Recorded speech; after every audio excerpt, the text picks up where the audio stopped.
I'll continue to have that panel, improve upon it, bring in different people. We'll have different kinds of discussion. It's not every day. Oh, Joseph Waga. Oh, Joey. Oh, that is not coming. So, no. We have to bring critical topics as well that will make you to think beyond what you know and all of that. Yes, indeed.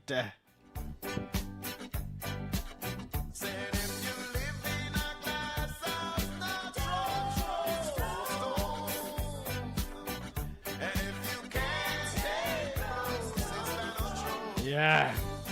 So at 4:30 we have with us Dr. Artemus Gay from the US. We have Wilfred Bangura. We will have Jacob Jala for the big discussion.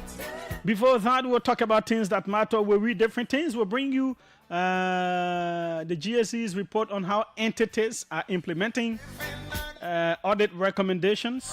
Tomorrow, there's an audit report on the LWSC up to 2023. It stinks. I was waiting for this week, you know. I don't like for news to kid news, so things were happening last week. So I said, let's wait. Tomorrow we'll start unpacking that on the show, but perhaps this evening I will start my small posting. No rest for anybody, for everybody this year. Okay. In 2023 alone, that's more than the man did to that later. But tomorrow coming. Okay.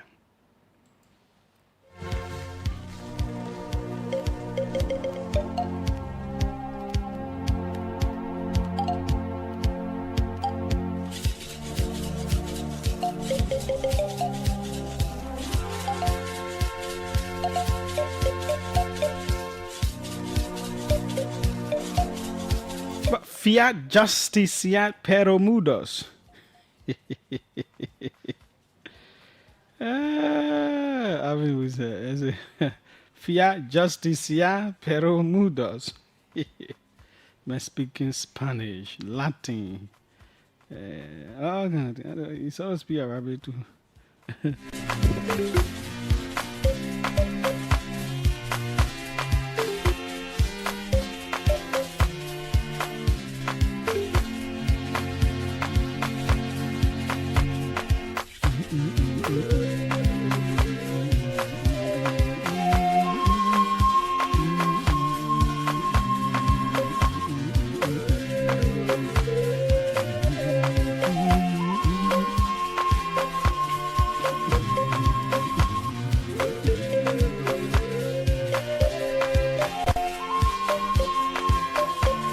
At least 13 school children were killed when a school minibus collided head-on with a truck south of Johannesburg on Monday morning.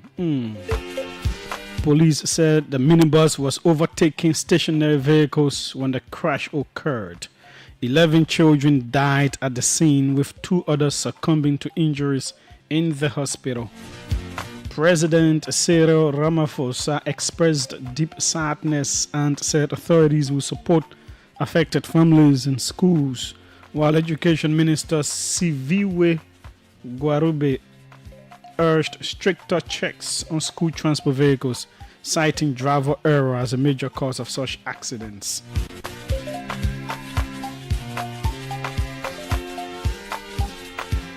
U.S. President Donald Trump has claimed that Democratic Representative Ilhan Omar should be jailed or sent to Somalia, accusing her of involvement in what he described as billions of dollars in fraud in Minnesota. In Truth Social posts, Trump alleged that Omar hates the USA, suggesting she be deported, and repeated unproven claims of large-scale fraud, adding that she could help to make Somalia great again. Omar, who was born in Somalia and became a U.S. citizen in 2000, has served in Congress since 2019. She is yet to respond to Trump's latest claims. And Ghanaian authorities have arrested 53 Nigerian nationals in an intelligence-led operation targeting suspected cybercrime hubs in the Greater Accra region. 9 of those arrested are suspected organizers of the network, while 44 others were rescued and identified as possible victims of human trafficking and cybercrime exploitation. A joint security task force carried out simultaneous raids in recovering 62 laptops, 52 mobile phones, and 2 pump action guns.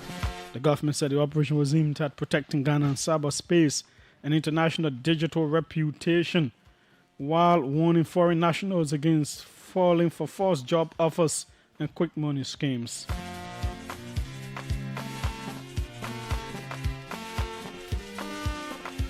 Indeed, share the video, invite others to join in.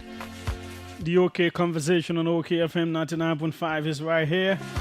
Let's see just a few of you, just mention a few of you who are following us on our Facebook page, OKFM and OKTV. Yep, you go there, you watch me live, you see me crystal clearly.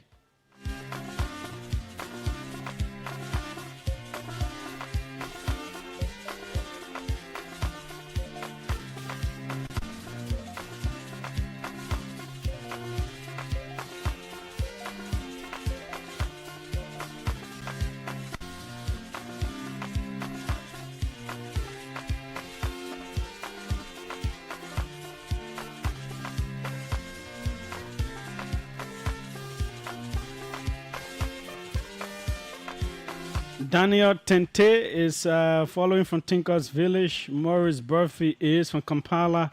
Uganda is J. Michael Boy. What are you doing there? How is Comrade Museveni?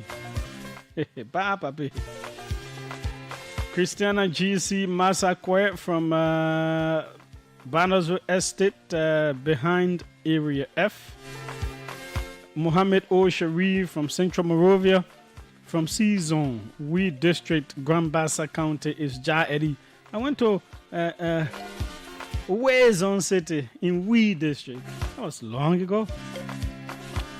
Zina Jala, Papayu B from Nidonwi, RIA Highway. Nidonwi? What does Nidonwi mean? Nidonwi. Emmet Kamara from Carwell Coffee Farm, Prince Yakbawulo Zulon Wala from Simple Bridge, Kazi Kiepie from District 15, Otello Nyima, Stephen Fowler, Chicken Soup Factory, Fiamma is Momo, James Corver, Bobo Akwewala, Benjamin Kanangbo is following from Bo City in Sierra Leone. Ambulai B. Seyon Adolfo Sokolo Jr. from Bon County, District 1, David Dean Town. Name the town, the full name of the person, David Dean. Jonathan S1 Su is following from Front Street from Vonjaman City, Lofa County is Bobo. That's Bobo Akwewala. I mentioned your name first, right? Yeah, you just said where you're following from. Emmanuel Gower from Flantown Community, Japan Freeway, Samuel Fio, Jacobtown. Okay, so that is that. We'll leave it hanging. Let's take a quick break with some of our sponsors. After that is Fact Check. And after Fact Check, we will be right here to bring you different pieces of discussion. What do I need to say? Congratulations to Nimba County on winning yet another county meet. The boisterous, wonderful new bus, New Jersey Bluff in Nimba. They dealt with the fussy pens, different color pens carrying. The cool people, they in the share front pocket, they put the black pen, the red pen, the green pen, the blue pen. So, and they are long distance walkers. as well. So Nimba whipped them. They beat them 2-0. Yeah, so that's how it ended. Congratulations to Nimba. You did well. Yeah, you did well. Well, let's take a break with some of our sponsors now. When we come back, we'll talk more about that and others. My name is Julius J. Okay, this is the OK Conversation on OKFM 99.5. We are brave. We are passionate. Hey, Tanu, I need cash and there is no ATM around here. Really? Did you try the EcoBank POS? POS? I said I need cash. What is it about POS? Judy, you can get your cash through the POS. All you need to do is to visit any EcoBank Express Point or petrol trade gas station and request to use the POS. Guess what? It can also take other bank cards. Oh, widow, you mean cards from banks overseas too? Yes, it should just be your Visa card. Wow, great. So when there is no ATM around me, I'll just use the POS to get my money fast. EcoBank has made it too easy, man. EcoBank and innovation that real 5 and 6 so. EcoBank, the Pan-African Bank.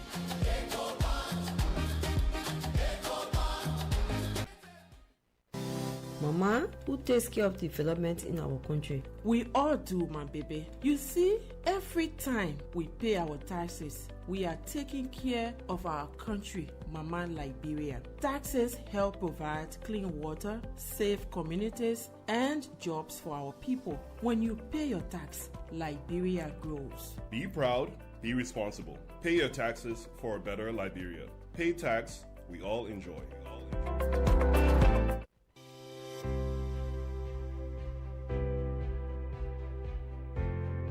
Your favorite RLJ Kendeja Resort and Villas is new and improved with top-notch first-class services guaranteed to make you feel pampered and special as our royal guests. Ideally located on the RI Highway, a few minutes drive from the rehab junction, right in front of the Atlantic Ocean, you are assured of a peaceful, serene atmosphere of a home away from home. The ingredients for our Liberian meals are freshly picked from our garden to give you that unforgettable taste of Liberian cuisine. Our villas are designed and equipped to ensure every night spent with us is a memorable one. We are well positioned to host conferences and seminars of all sizes, as well as outdoor events like garden weddings and parties. Book your upcoming events and leave the rest for us to handle with 100% satisfaction guarantee. You can reach us on 0770-533-415 or email us at reservations@kendejaresort.com.lr. Visit our website on www.rljkendejaresort.com.lr. RLJ Kendeja Resort and Villas, for memories worth repeating.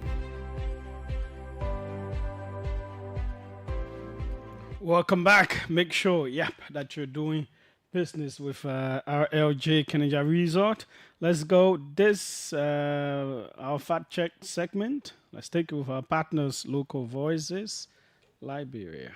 Good day and welcome to the fact check segment, where we debunk disinformation and provide you with the verified facts of statements made online and on the radio. I am Siawe Meapu, and today we'll be fact-checking claims made in the last couple of days. A former finance minister, Samuel Towe, has claimed that in June 2017, during the last year of the Unity Party's administration, the wage bill accounted for 50% of the budget.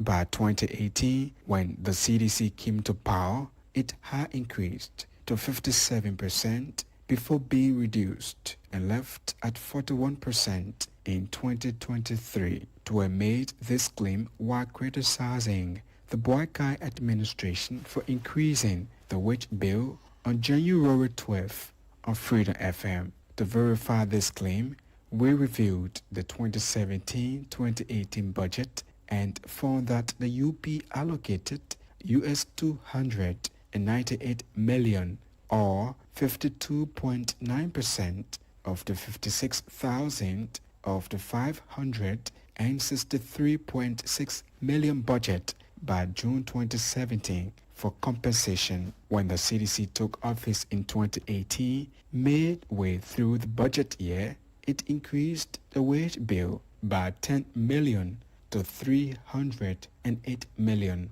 or 65% of the budget at the end of 2023. Before the CDC lost power, the actual compensation was 304 million. Based on these findings, we conclude that the claim made by former Finance Minister Samatoe that in June 2017, during the last year of the Unity Party, the wage bill was 50%, and by 2018, when the CDC came to power, it had increased to 57% before being reduced and left at 41% in 2023 is incorrect. A review of the budget's outcomes shows that in June 2017, the UP allocated 52.9% of the budget to the compensation of employees, and when the CDC took office, it raised the wage bill by 10 million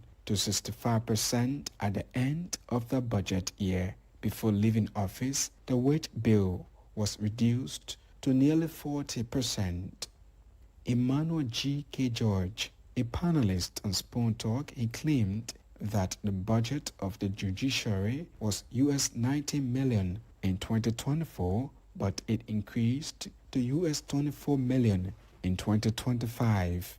George argued that inadequate funding continues to expose the court system to corruption and undermines President Joseph Boakai's fight against the parties, stressing the need for stronger financial support for the judiciary. We fact-check the claims by reviewing the national budget and found them to be incorrect. In 2024, the judiciary was allocated US 20,734,964. That's about US 20 million, not US 19 million as claimed by George. And the 2024 actual shows they spent US 22,949,353, or approximately US 22 million. On the other hand, in 2025, the judiciary was allocated US 25,019,964, or about US 25 million, not 24 million as George claimed. And the year-to-date as of October 31, 2025 indicates that the judiciary had received US 20,259,454, or about US 20 million at that point. Based on the review of the national budget, we conclude that the claim made by Emmanuel G.K. George on Spoon Talk that the judiciary had US 19 million in 2024, but it increased to US 24 million in 2025 is incorrect. This is all we have time for on the Fact Check segment. This segment is part of an MOU between Local Voices Liberia, OKFM, Pram FM, and Kel Radio to counter disinformation to help the public make informed decisions. It is funded by the Liberia Media Empowerment Project, implemented by Internews with funding from the European Union. The funder or partner had no say in the editorial decision leading to the production of this Fact Check segment. We will be back with more Fact Check reports to help you know all the real facts. But if you want us to fact check a particular claim for you, please send us a text to WhatsApp on 0777556296 and we will do the check-in for you. Also, follow us on Facebook at localvoicesliberia.com, Twitter at LVLFactCheck, and go to our website at www.lvlfactcheck.com. www.localvoicesliberia.com. I am Siawe Miapu. Thanks for listening. Have a great day. Welcome. This is the OK Conversation on OKFM 99.5. We are right here. We have a whole lot to talk about. So, yep. Now, again, congratulations to Nimba on winning the county meet. I hope a whole lot was learned from how they did the quarterfinal stage, issue of finances and support. In terms of the attendance, except for the final, it was very poor. The politicization of it and all those things. How do we make it better? We hope the different heads and brains can get in the room and see how we can deliver something better next year. Congratulations to the winners. Congratulations to Grand Crew for coming second and all other people in all other categories. Yeah, it's for me, I see it more like a fun kind of thing. I don't see it like do or die the way others will take it. No, I see the county me as more like a unifying, a fun kind of thing. Troll people, just laugh about stuff. Maryland, for an example, did not come from Maryland. They were hosting and they remained there. Grand Crew and River G came to town, and that was it. And we made fun of ourselves. So, yeah, I know some of you can take these things too personal. What's going on with the how they call them, anesthesians? Is that it? Let me see. What's the word? Someone sent me something like that. Who are protesting the health sector again? Some kind of group. I thought they have started or they want to, but something, Okay, that's the Liberia Association of Nurse Anesthetists. Is it anesthetists? Yeah, it will suspend all surgical services nationwide beginning Thursday. That was last week. And I've got some calls, some people, how there are people supposed to undergo certain operation and they were turned down because these people are always associated with surgery. For some reason, they say they were protesting or they're protesting. I hope they can get in touch with me if they actually are. But I know the Women Voices, the Women Voices reported something on that. Let me read their story on that.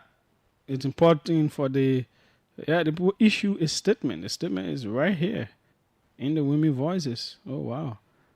I want to read their petition itself.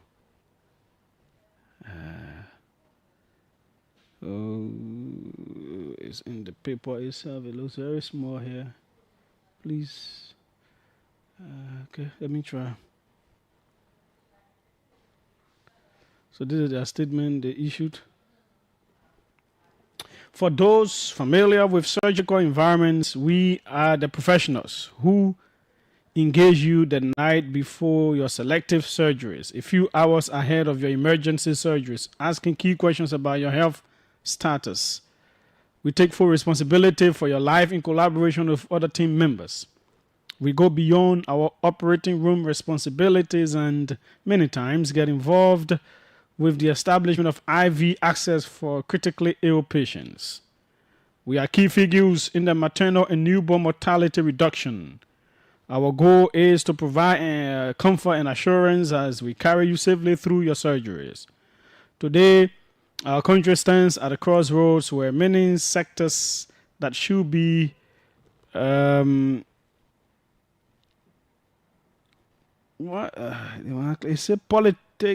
politically neutral are now fraught with tension. Okay, yeah. Our role includes administering anesthetic agents, either through induced sleep or numbing specific body parts, which is vital. Yet, the treatment we receive often remains hidden from the very patients whose lives we safeguard. We do not wish to serve with grieving hearts. On December 13, 2025, we submitted a petition seeking recognition and redress to ongoing struggles, but to our dismay, we have yet to receive a response. Our frustrations grow daily, compounded by the current government's refusal to But women voices people, please send me that stuff. If I'm really the one you people paste that in your new stuff online, but it's certain parts are missing. This is the juicy part is a big professional. Okay, let me see. Let me go back to the newspaper itself. The quote they gave here. The treatment we receive often remains hidden from the patients whose lives we safeguard. We don't wish to serve with grieving hearts. I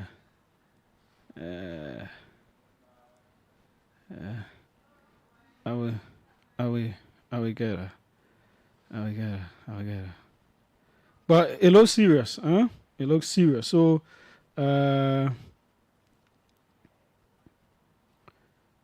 hope the health authorities, the government can look into that.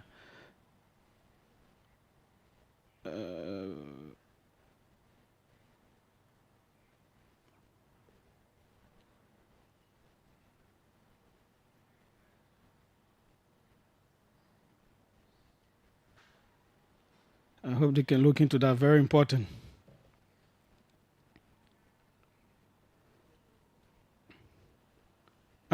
But they will go to were you not listening? You say instead of congratulating Nimba, the winner, you are congratulating Granku. No, I congratulated Nimba ever since. I did it twice. And I said, congratulations to Granku for coming second. Maybe you are not listening first.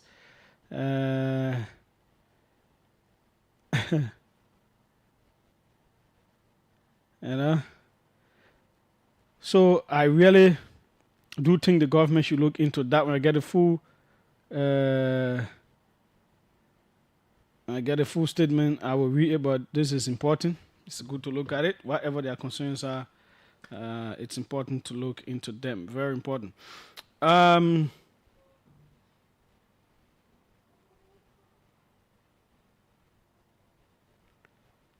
So, the AFCON also went on. Senegal won after a very tense game.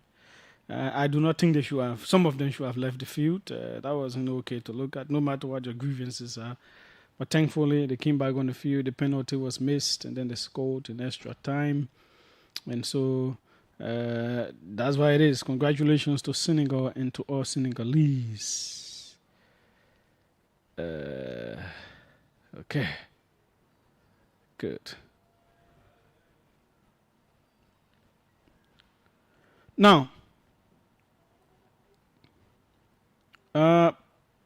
put up the first stuff that I sent you, the Auditor General's report on the implementation of audit recommendations at 62 audited entities for the audit follow-up period August 1, 2024 to August 31, 2025. Why do I get involved in these kinds of reports?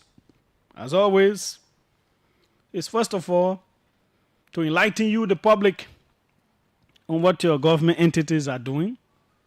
Is to let the entities know that we are following. Is to make others who are not doing well to do well. Is to make others who are doing well to continue doing well. And people who may do wrong not to engage in doing wrong. So this one is where the GSC did audits on these entities. Different kinds of audits. And then the GSC made recommendations that do this, don't do it like this, next time do it like this, do it like this, do it like this, do this one, do that one there. That's what they call recommendations. And then the entity now going forward has to implement the recommendations that are made so that they can't do wrong things again. So the GSC came back on these different audits to see if the entities, the 62 entities, actually did what they were supposed to do. So we'll review the 2025 on who all did very well and who all didn't do well. We'll tell you. The one they can call name and shame is what we are about to do. So a few of them did very well, but a whole lot of them didn't do well. So let us start with the sheep. You have sheep and goats. So the sheep are the people who do well, and the goats, the goat always high-headed, that stuff. So in the 2025 rating, And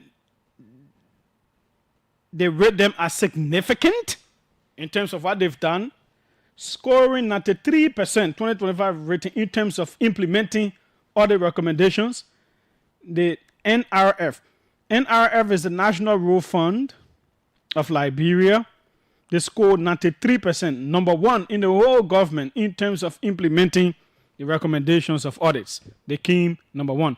So they refer to them as fully compliant. In fact, only 1, 2, 3, 4, 5 entities were marked fully compliant. So NRF is number one. Number two is Lima. Lima is Liberia Maritime Authority. And they scored 91% fully compliant. LRA, we all know LRA, Liberia Revenue Authority. Number three with 90% fully compliant. LETI, Liberia Extractive Industries Transparency Initiative. They score 82% fully compliant. MOS is the Ministry of State. You remember that audit report, that very strong audit report that came up on them, and it made news all over the place. They scored 81% in their implementation, and they were deemed fully compliant. Then comes MPHRL. MPHRL in 2025 in terms of implementing. That is the National Public Health Institute of Liberia, where Dr. Dubai Kwenyan was. And they both said they were not happy with him. So they recommended that the president should dismiss him. So they took him from there. But his entity scored 81%, and they were deemed compliant. Yeah, in terms of implementing all the recommendations. Liberia. LPRC, Liberia Petroleum Refining Company. A financial audit was done there. They scored 81% as well. They were deemed compliant. LAA, that's Liberia Airport Authority, 81% compliant. EPS did well in terms of implementing their audit recommendations, 80% compliant. NIR, National Identification Registry, 80% compliant. Put the next one up. Let the people themselves see. We're going small. We're dropping. LTC. LTC is LTC. Liberia is it Liberia Telecommunication Company? Oh, corporation? It's the one that used to be Lip Telco. I think that yeah. 78% compliant. LBS is 76% compliant. Lipo is Liberia something. Whatever that is, 73% compliant. LACC, the people who check on other people. LACC scored 71% compliant. NIC, that's the investment commission there, 69%. So for me, from 50% up, I would deem it as doing well. You know, my school, Cardiff University, for an example, 50% or the passing grade at the graduate level. I don't know whether it's the same at the B levels and all that, the undergraduate. But from 50% or the pass, because of half. Yeah, when you know half of the thing that was taught you, that's okay. I really do think, as a radical thinker, I don't know. I think from 50 or should be passing. You got a half. So I would deem all the people from 50 up in a report here that they did well. When you fall below 50, then you back off. But if we go by Liberia grading, if we go by Liberia grading, then we stop to LACC. Got a 71%. Yeah. Then all the people will fail. So if the Liberia grading level, then all the people are coming corner and then they fail. But even the GSC refers to them as average. So let's go with that. Average. NIC 69 average. MME, Ministry of Mines and Energy, 68% average. Compliant as well. NASCOP. NASCOP is an SOE, 67% average. They are compliant as well.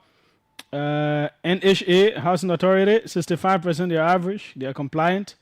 FIA, Financial Intelligence Agency, 65% average. LTA, Liberia Telecommunications Authority, 63%, the average. CDA, that's Cooperative Development Agency, yep, 61% average. CSA, Financial and Project Audit, they score 61% average compliant. Ministry of Transport, 60% average compliant. LWSC, 60% average compliant. NWASHC, that's National Watch Commission, 56%. They refer to them as slow. Baba when they come in now, slow. Yeah, very balanced. NBC, National Bureau of Concession, 55% slow. They say they are partially compliant. CBL, Central Bank of Liberia, 54% slow. MOE, the Ministry of Education, 52% slow. JFKMC, that's John F. Kennedy Medical Center, 52% slow. RREA, that's Renewable Energy Agency, 51% slow. MOJ, that's Ministry of Justice, 50% slow. They will start dropping further down, below 50 now. LEC, 49% slow.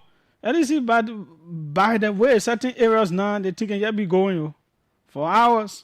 Like on yesterday, 2 or 3 times, it went for hours. Like by 5 that I went, all the other games, nothing. I think it came midnight and went this morning again, They came back 3-4 hours later. Yeah, are we low shedding now? You'll be clear with us, because it is consistent now. It was not like that at the time. It was not like that we were praising you. The people even voted for you as the managing director of the year, So that's like the entity of the year, apart from ministries. Eh? So you want it, so we praise you, but now it's not okay. Some places, I don't know about others, but I know about a whole lot of places that it is not okay. So if we are low sharing, you tell us, no problem. But LEC, in terms of audit implementation, 59%, and they were deemed slow. LOIC, Liberia Opportunity, blah, blah, blah, 49% slow. MICA is the Ministry of Information, Cultural Affairs, and Tourism. Yeah, MICA too far below the line. Even my helping grade, my helping grade, let me help them. Let me scale for them. From 50 upwards, MICA don't make it.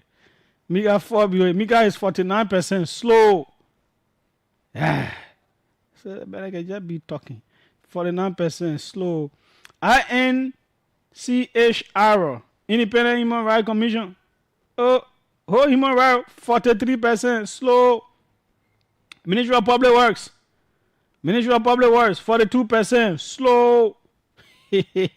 Judiciary, the whole judiciary, where our cases can go to court, 40% slow. CNDRA, 40% slow. NTA, they brought new bosses. NTA, 39% poor. So you see, the other people that stopped to 40 that slow, but the other one they're very bad, very terrible in implementing the audit recommendations. So it begins with NTA at 39%. Poor. We go to NLA, 39%. Poor.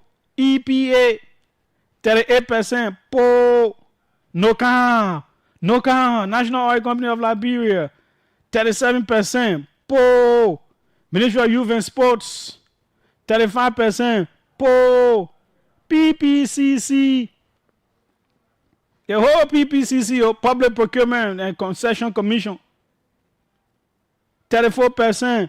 Poor. NAFA, National Fisheries and Aquaculture Authority, 33%. Poor. MOA, Ministry of Agriculture, 26%. Poor. LRRC, 26%. Poor. MOSI, when you hear MOSI, the Ministry of Commerce and Industry is 25%. Poor. In fact, they want to call it non-compliant. Poor. Let's just 25%. Poor. MCC, Moreover City Corporation, 25%.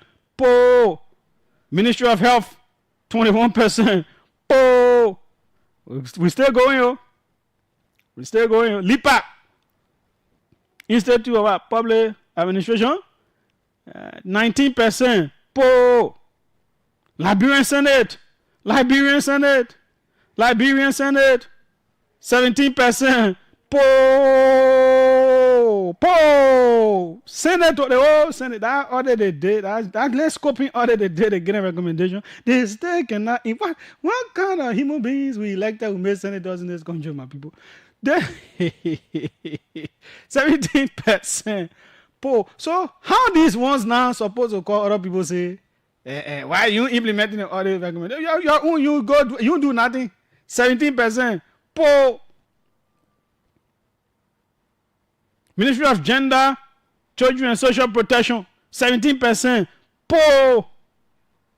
MFDP, Ministry of Finance and Development Planning, Ministry of Finance and Development Planning, 8%.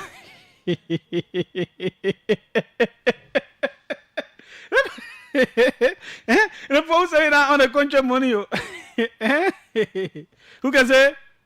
Yeah, you getting their budget, you can't find them. Hold on, we got money. Yeah, we got money. Hey, man. Ministry of Finance and Development Planning, 8%. Po. We go, yo, yeah, great, and come in. LLA, Land Authority, 5%. 5%. Po. NDMA, National Disaster Management Agency. Why how they want to managing our disaster window, but they get 1%.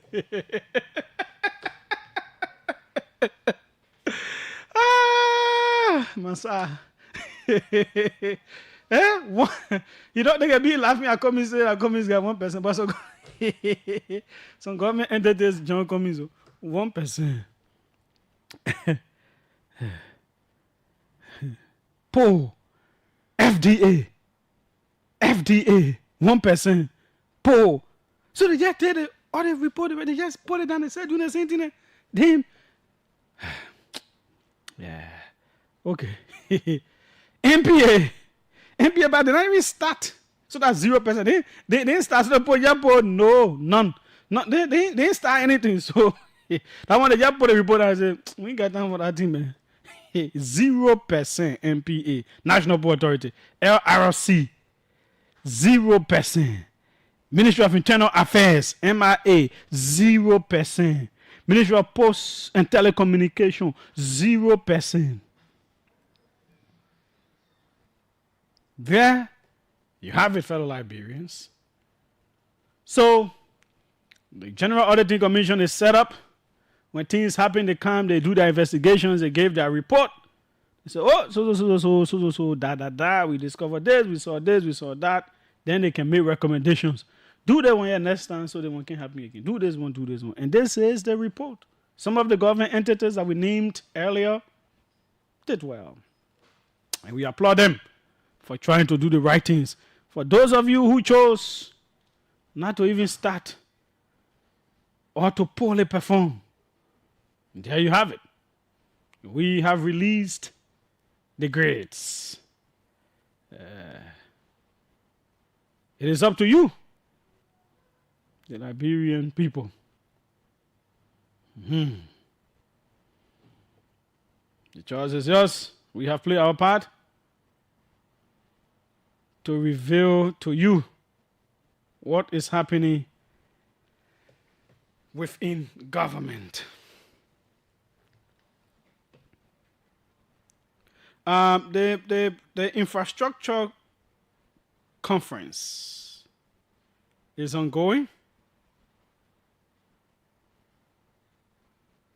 and I believe now the president should be there because he's supposed to be there for the opening. Yep, he's in Nimba. He went somewhere to some school also. So yeah. But something happened. So this infrastructure conference is there to discuss Liberia's infrastructure and all of that. So The former she is a laid back person. I've been trying to get her to interviews, never successful. The former public works minister. She's not a politician. She's a professional, and she thinks just stay in your corner and whatsoever. But she came out this morning, and she wrote to the Minister of Public Works. She said, Honorable Minister and esteemed colleagues, I write with respect and a sincere sense of national responsibility regarding the infrastructure conference being held in Gompa City, Nimba County, that is organized by the government of Liberia through the Ministry of Public Works. As the immediate past Minister of Public Works, a professional and career engineer who has served this country diligently, I am concerned and particularly note that I was not invited to participate in this important national dialogue. Infrastructure development is a continuous national endeavor that transcends beyond political parties and administrations. Very important point there. It should rather be fundamentally about our collective expertise, institutional memory, and shared commitment to Liberia's development. Such conferences provide valuable opportunities for knowledge sharing, reflection on lessons learned, and strengthening professional collaboration across generations of leadership within the sector. Inclusion of former ministers and senior professionals helps ensure continuity, enriches policy discourse, and reinforces the principle that national development is a shared responsibility. I wish to emphasize that my concern is raised not in the spirit of criticism, but in good faith, and with the hope that future national infrastructure engagements will embrace broader professional participation for the benefit of our country. I remain fully committed to supporting Liberia's infrastructure development in whatever capacity my experience and expertise may be useful, and I look forward to continued collaboration in the national interest. Please accept my assurances of highest esteem. Respectfully, Ruth Coco Collins, former Minister of Public Works, Republic of Liberia. So when I got this from a page, I forwarded the same to the Minister of Public Works and his spokesman, Benjamin Myers, and I asked them if there will be a response to this. They said yes, they would respond. And respond, they did. Once they did, they also alerted me and said, this is it, Julius, we've delivered our response. Let's read the response. Open response to Honorable Ruth Coco Collins, former Minister of Public Works, Republic of Liberia. Honorable former Minister, esteemed engineer, and distinguished colleague. The organizing committee of the National Infrastructure Conference 2026 acknowledges receipt of your open letter to the Minister of Public Works regarding the ongoing National Infrastructure Conference in Gompa City, Nimba County. We receive your concerns with deep respect and in the same spirit of national responsibility in which they were expressed. First, please allow us to recognize with humility that your non-inclusion in the initial list of invitees was an unfortunate oversight. That is, the mistake. This lapse does not in any way reflect the high regard in which you are held as a former Minister of Public Works, a seasoned professional engineer, and a patriot who has contributed to Liberia's infrastructure development. We accept this shortcoming from a position of responsibility and institutional learning. So, sorry, man, that mistake, our pass over it. Yeah, but it means that we not respect you as former minister. We respect you. You good professional engineer. You love the country, yeah. You love the country. And we know you also contributed to building the infrastructure of the country. So we beg you, we're sorry. Yeah, we accept that it is our responsibility. And, yeah. You are absolutely correct that infrastructure development transcends political transitions and administrations. The knowledge, experience, and institutional memory carried by former ministers and senior professionals remain invaluable national assets. The conference was conceived as a platform for exactly that. Honest dialogue across generations of leadership to shape a stronger, more resilient infrastructure future for Liberia. In this regard, it is our distinct honor to formally invite you to participate in day 3 of the conference, scheduled for Wednesday, January 21, 2026, which focuses on building resilient infrastructure, enhancing road connectivity, and integrating climate change. Your perspective as a former sector leader will greatly enrich the discussions, particularly on policy continuity, asset management, and lessons learned from previous interventions. The Secretariat will be pleased to make all necessary arrangements to facilitate your participation in the technical sessions and roundtables on day 3, and you can kindly access the below link for more details on the conference. We deeply appreciate your continued commitment to national service and your gracious expression of willingness to contribute despite this initial slip. It is our hope that this conference and future engagements will reflect the inclusive spirit you have rightly advocated. Please accept, Honorable Former Minister, the assurances of our highest consideration and profound respect. Regards, the Organizing Committee, National Infrastructure Conference 2026. This, my friends, fellow Liberians, is the interaction, quite sound, quite professional, quite okay. It reduces political tension. First of all, is the way the former minister engaged. She did not come to tear down or to impute the political motives and all of that. She was respectful. She expressed her concern.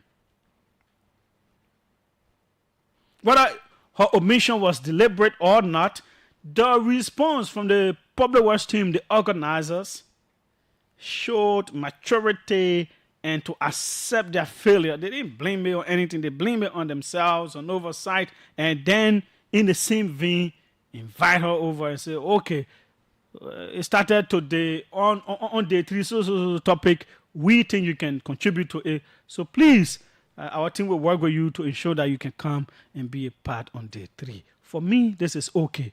Whether you say, oh, they were deliberately doing it, blah, blah, blah. Their response, the way it came, shows that they are sorry for the oversight. And yes, I think she should accept and be there. Like she said, and like we always say, the thing about infrastructure development, it is not one government thing. Or else all the roads are being built in Liberia. We take it from there. The new administration can start building new roads somewhere. No. Somebody started a. You will continue. Or we can't. Classic.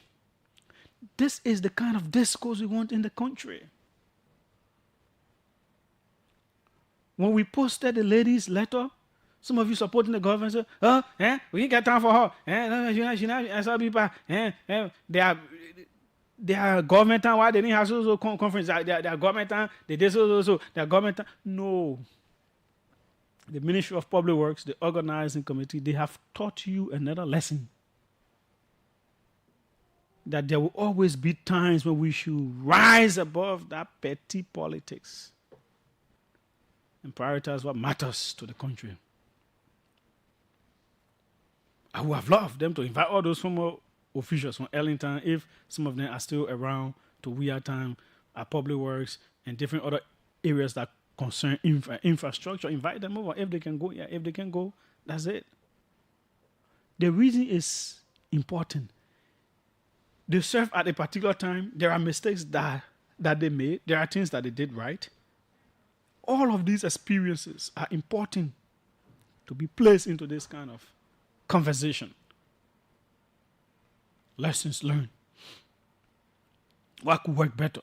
There are different professionals in different areas. I hope we all can learn from it. Because when we have this kind of discourse, the country benefits. Yeah.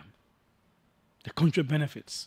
Because you're tearing down politics and it's only us and blah, blah, blah. It doesn't help. It doesn't do good for anybody. It further divides. Then the news was broken last week about Liberia being part of 75 countries that the United States say they will put a pause on immigrant visas. So please put that one up from the White House. Put it up. The White House posted this a day ago. America first. The Trump administration will pause immigrant visa processing from 75 countries until the U.S. can ensure. That is, when they say can ensure, can make sure that incoming immigrants will not become a public charge or extract wealth from American taxpayers. When someone sent me if as Liberia part of this country, I told the person no, it was not true. I was on the show and this lady sent it. I said no, Liberia is not part. Because why did I say that? I said that because I believed that the relationship between both countries was strong. I know the Trump administration had taken different immigration steps, against different countries, and Liberia was not a part. Whether it was Sierra Leone or Guinea or other countries and blah, blah, blah, they took all kinds of actions on different countries relative to the same visa issues. Some were partial bans, some were full bans and all of that. Liberia was not part. So then I saw the link on Fox News and then I read the countries. I saw Liberia. I said, oh, you were right. And I was like, but, And then this from the White House is clear that it's about immigrants and they will not become a public charge. They will not do wrong things in their country and they will not be depending on their country money, extract wealth from American taxpayers. Trump always wants to cut down on what America can spend on other people, right? And then the discussions have been happening. I do not believe, and there are reasons. They gave a whole lot of, they gave the reasons about, but the discussions are not healthy. The discussions are not healthy. First of all, from some of the government propagandists, lazy Liberians in America are the reasons why. But it's just immigrant visa. It's not visiting visa. So most Liberians will prefer immigrant visa to visiting visas.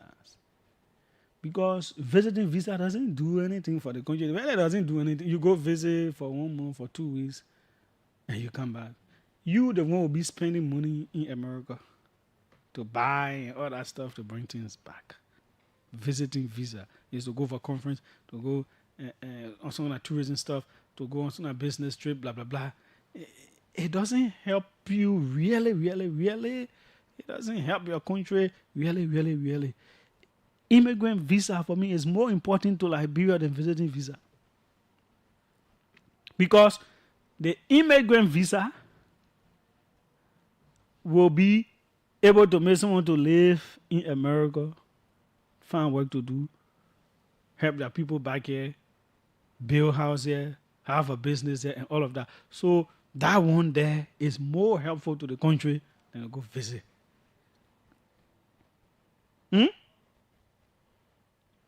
So the effect of the pause cannot be downplayed. No, it cannot be seen as, it's not. It is more important. There are people who want to send for their people. There are people who want for DV to cancel the play, to go live in America, to go hustle, to go work, do something. Are there people who are illegal and there maybe they went to visit and they overstayed? Yes. When the American government was banning other countries and they didn't ban Liberia, were there some of the reasons to have banned Liberia? Yes, some. But given the relationship.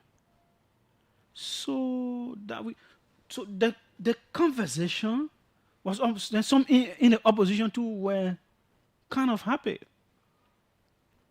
that it happened.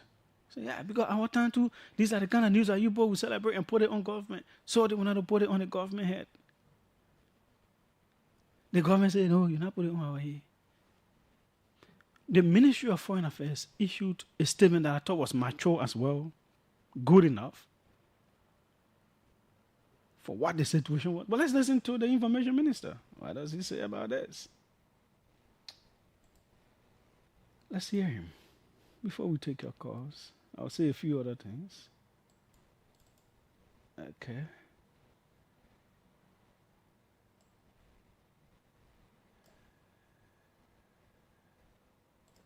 Okay. I think this is it. Let's listen here. If you're in a cubicle, believing the relationship between the current Liberian government and that of the United States will be strained along the lines, then you got a long time to wait. Because it will not happen. There will be no adverse U.S. action targeted against the Liberian government. Officials of the government will not be sanctioned as your officials were sanctioned. The things you didn't get will get it, including the second compact that is coming. And we'll keep an excellent relationship with the United States. That is what we say. Even acknowledging and accepting the position of the United States government, we continue to engage diplomatically. We count on the excellent relation we have with them. And there will be fruits of those engagements and advocacy. Watch out for it. That's the information minister. So I listened to portions of the show with Clarence that morning when he discussed it. And the general impression was that people felt we should be more nationalistic. We shouldn't say, oh, opposition and government thing and blah, blah, blah. But the way the information minister sounds runs contrary to that message of unity that everybody was pushing that morning on the show. The way our officials were sanctioned, it will not happen to that Liberian government can tell America it will want sanctions soon. That you say it will happen or it will not happen. You know what all everybody else doing in government? You know the different records they keeping on different people in government. So in case it happens then. The way your officials were sanctioned, it will not happen. Well, your government in opposition went after one of the sanctioned people, if not because of him. I am not sure you have been Minister of Information. That is a reality that is inerasable. Without Prince Johnson bringing his whole NIMBA support base, perhaps he would not have been Information Minister. But he was sanctioned. Wasn't he? He was sanctioned by the very America. You know, so well, if we don't want these kinds of conversations, let's remain on path, on message. The good message is the government will continue engaging. You check deep down in the heart of the foreign minister, she is not pleased that given the relationship and everything that Liberia is placed on that list, as much as the reasons are given for the issues of welfare and blah, blah, blah, you will now want your strategic friend that you've done a whole lot for, that has done some stuff for you as well in the shortest period of time, to be mentioned in that there's an element of surprise. And diplomatically, the diplomats know what those kinds of things should mean. You do not want your country placed there because of the strategic relationship. That is a reality. So beyond everything else, there must be something that has to be explored and understood. And that one will happen at the diplomatic levels.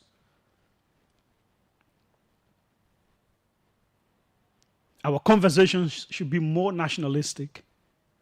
Should be more about how we even do better with our countries. What did they say? To make sure that immigrants are coming will not extract wealth from American taxpayers. Until they can make sure that your country, when people come from there, when they can't live in America, they will not be living on welfare. Even though a whole lot of things in America involve welfare, it doesn't mean that people are lazy. That's why they're on welfare. No. There are certain things that you will just be on. You will get certain kinds of support. It doesn't mean people lazy. You don't know what people go through in those countries. We just sit here and we Okay, yeah, I can understand. Some of them on that side will tell your stuff too in Liberia. So sometimes when these things happen, you think you won't pay that, but you cannot be a government propagandist and you be referring to some of your nationals in the U.S. as being lazy people. They lazy. Now why the American people doing it for like lazy people business? Seriously? Is that the image you want to build for your nationals in another country?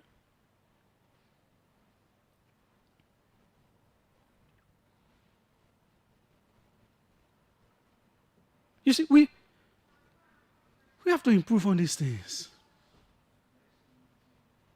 Because at the end of the day, then the messaging doesn't gel, it doesn't hold together, then we always have these problems. Oh, let's be nationalistic. Oh, foreign affairs, right, is a very good statement, explains everything. Boom, information ministry attacking. This letter this former Public Works Minister wrote, if the information minister was responding to it, maybe they were going to attack. But they are the professionals that should be responding. You see, the government opposition are equal. No, they are not. Opposition, that job that to talk. The government is the runner of the state. The government is the one the people elected. The government is the one people paying taxes to, including opposition people. They like it, they don't like it, they will pay taxes. There are taxes helping to pay the people in government. The responsibility of the government is to always explain and educate and convince. It's not about fighting like they are opposition people equal. Combat to combat. No. It's just that you the mind power in the house and you won't be making fuss with your children, you be throwing blow with them and all that stuff. No. Plenty things that they lie, they didn't lie. You made them very send them to work, they gotta work. They happy, they will work. They're not happy, they will work. Now how government opposition looking? You happy with the government, you pay taxes. You happy, you pay taxes. You pay your taxes whatsoever they're supposed to confiscate. You can be whosoever opposition leader, they will confiscate. You supposed to pay income tax, you will pay. You supposed to pay goods and services tax, you will pay. You supposed to pay real property tax, you will pay. You get business running, you're supposed to pay corporate income tax, you will pay. You be whosoever opposition. That is the power of government. That's why government is elevated above individuals. Because all the people in the country, whether they happy with you, they let you, all of them put together to make you. How difficult are these simple things for people to understand? Eh? So again, we pray for the best. We really hope that sooner or later we will be removed from that, so that Liberians who are in the process of to migrate to the U.S. to live there correctly, it can happen. Those who want to get involved can get involved. Those are the kinds of things we need. So that's it. Let's take some of your calls. It was important to pass over those. Let's take some of your calls. Any of the issues we talked about, you can talk about it. 777-700-995, 555-995-995. The numbers to call. And you will be through to the OK conversation on OKFM 99.5. Let's see who's right here. Okay, that one went off. Welcome. Let's hear you. This is Laura and calling a call from somewhere in Monrovia. Okay. Yes, I speak specifically to the Minister of Information issue. Mm-hmm. What would we have taken him to invite the Minister of Foreign Affairs to speak to the issue at Mika conference? At the Mika press conference, that would have done the job, but he undermined everything and he made it more petty. The substance of the Ministry of Foreign Affairs press release now has died. Everybody now is talking concerning what he said. I think it's about time that Daniel Sano and Jeremiah PHS quietly leave the Ministry of Information. We can find people who will be serious to propagate government messages to the Liberian people. Thank you. Okay. Thanks so kindly as well. Welcome. Let's hear you. Julius, good afternoon. Yes, go ahead. Let's hear you.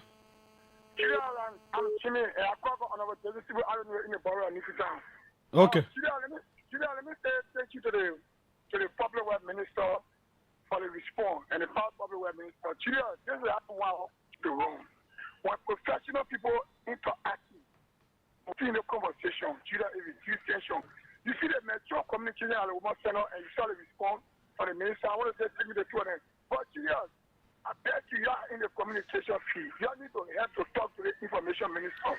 But we've been talking during the previous administration when they removed Eugene Fagon, the Minister of Information. You heard them fighting with opposition people. You ever used to hear them causing people?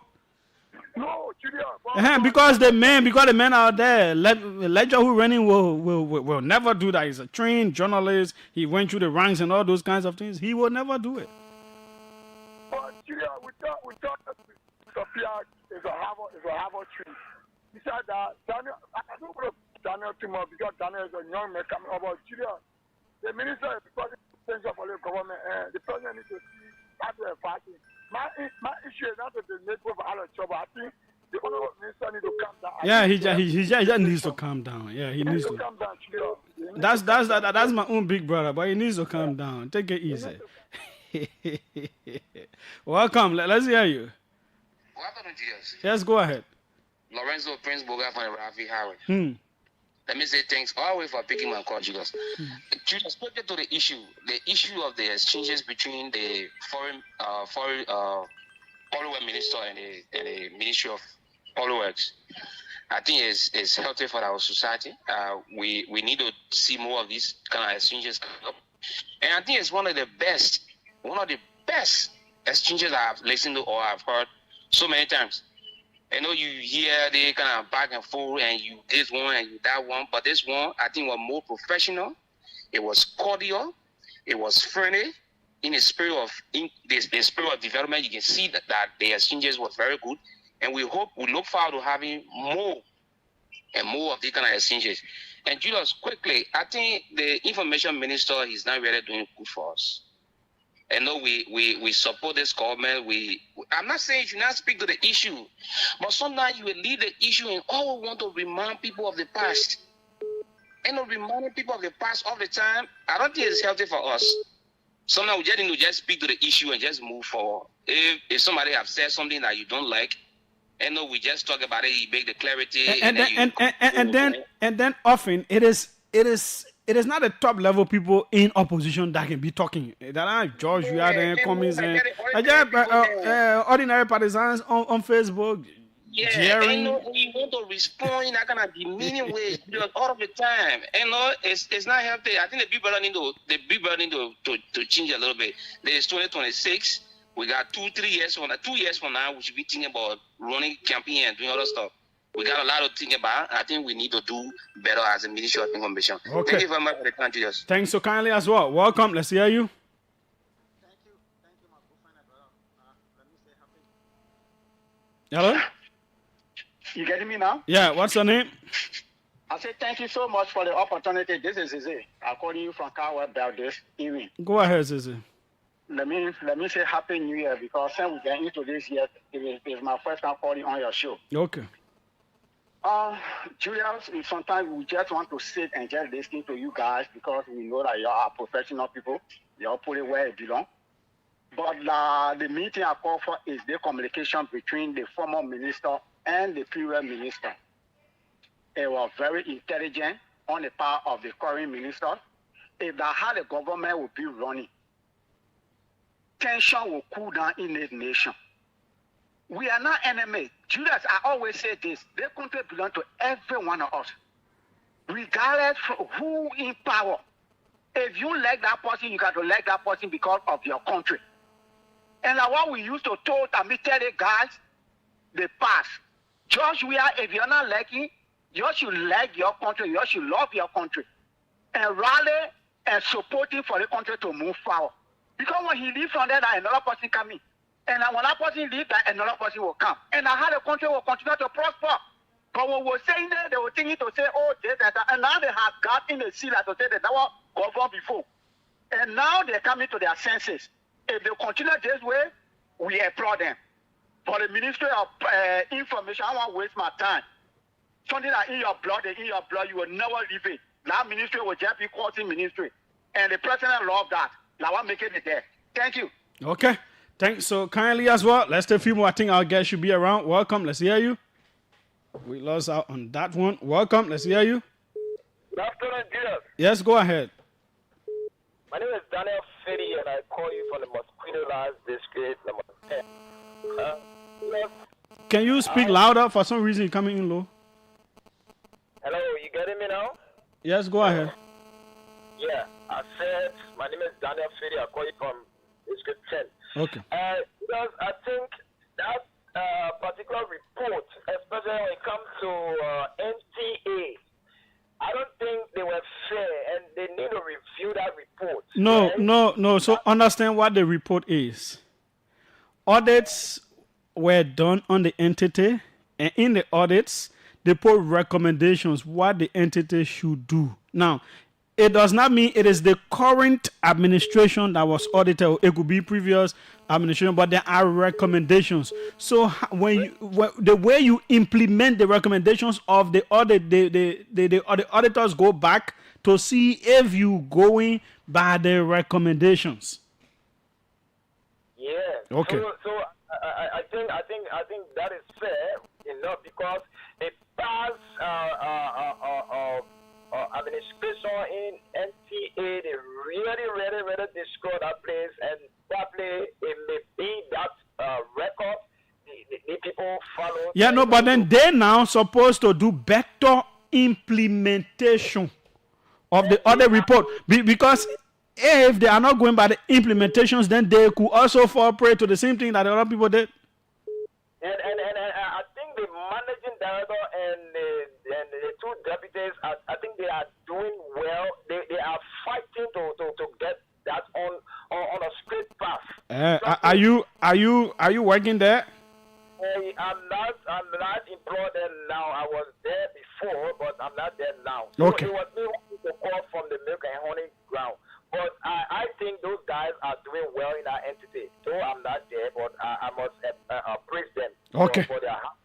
Thank you very much. Thanks so kindly as well. Welcome. Let's hear you. When our guests come, they will come in. Welcome. Let's hear you. How are you? Adama Khan and Joseph Waka's son. Go ahead. Joseph Waka's son. Member, you know, very intelligent, bro. Julius, I would say Daniel Sano is my own big brother. As I know, we, the president arm, I want to get myself position to be one the coincide or the reality from Bopolu Highway because Julius Jambo can see what Kapola doing at Bopolu Highway from Mudon Kono. I'm getting more life about your says will be visiting me, man. So be growing a fan. Because you good human being. I can praise you all the time in my heart, Julius. You my own brother. You see it? So I will let you kind of come over advocate and I will be some information to be getting clever information to the Liberian people. Yes, Adam can do that. Thank you very much, Julius. Thanks so kindly as well. Let me read this message before I take the next call. This person says, the United Party government appears to underestimate the intelligence of the Liberian people. First, between immigrant visas and visitor visas, immigrant visas are far more significant because they provide long-term opportunities and stability for citizens. Second, under your administration, Liberian citizens who legitimately qualify to travel to the United States have been broadly sanctioned. During the CDC administration, sanctions affected only a limited number of individuals. However, under your leadership, the consequences have extended to the general population. This reflects a serious failure of leadership.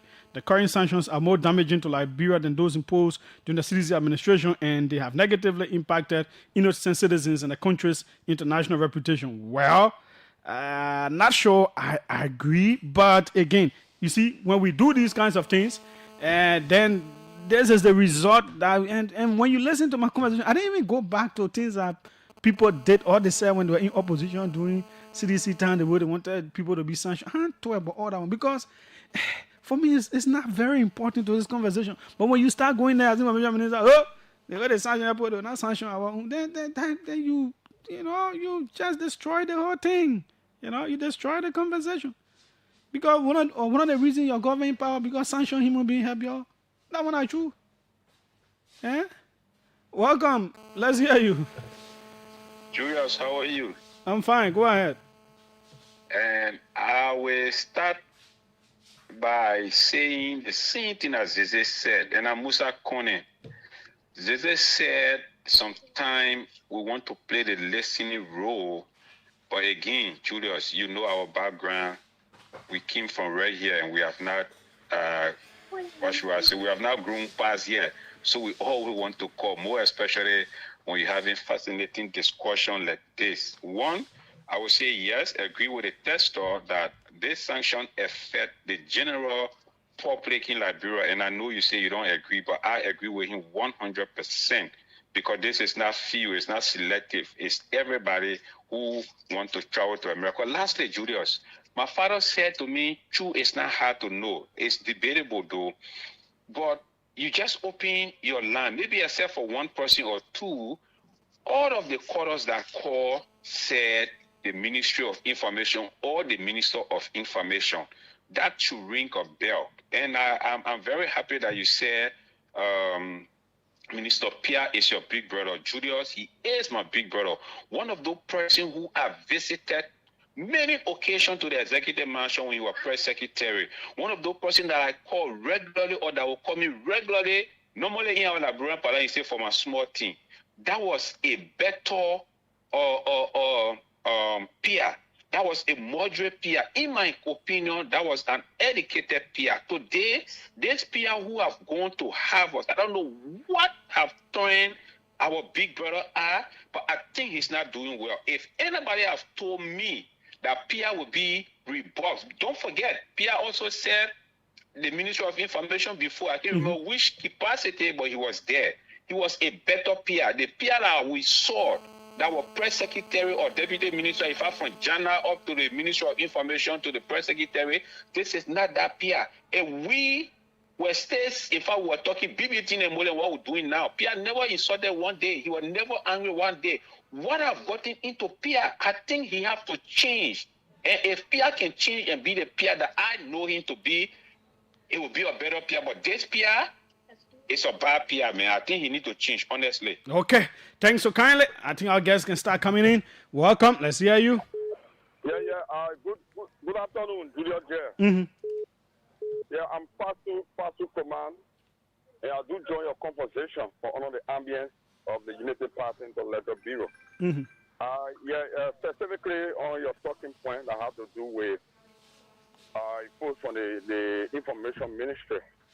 I think the essence of the Information Ministry is to disseminate information and to also discuss this information that permeates in the corridor of the public or the public domain.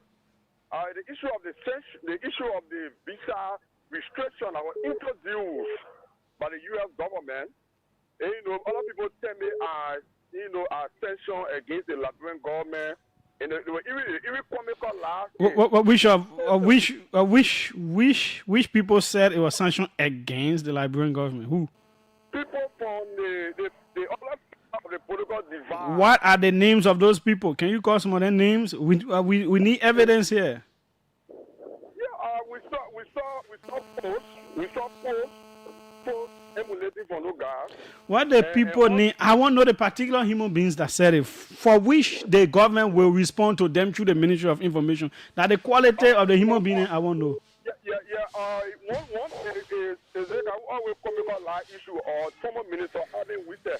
The man said the CEO platform. So that's what having we said the information. The whole government was responding to through information minister. No, but what we are saying, people from the divide, they tell me as only against the Liberian government. That America, because of this, you say, you get good relationship with America, then Washington ascension you. So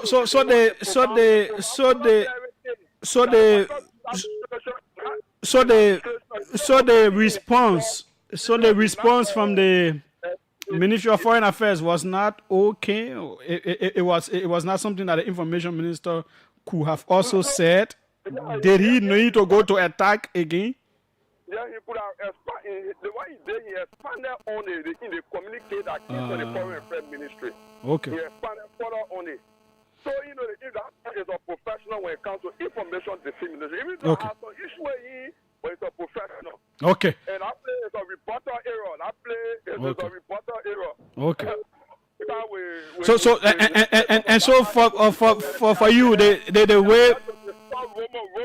Yeah, so I agree now. So for you, hello. Yeah, I'm getting you. So for you, the way officials of the other government was sanctioned, officials of this government will not be sanctioned.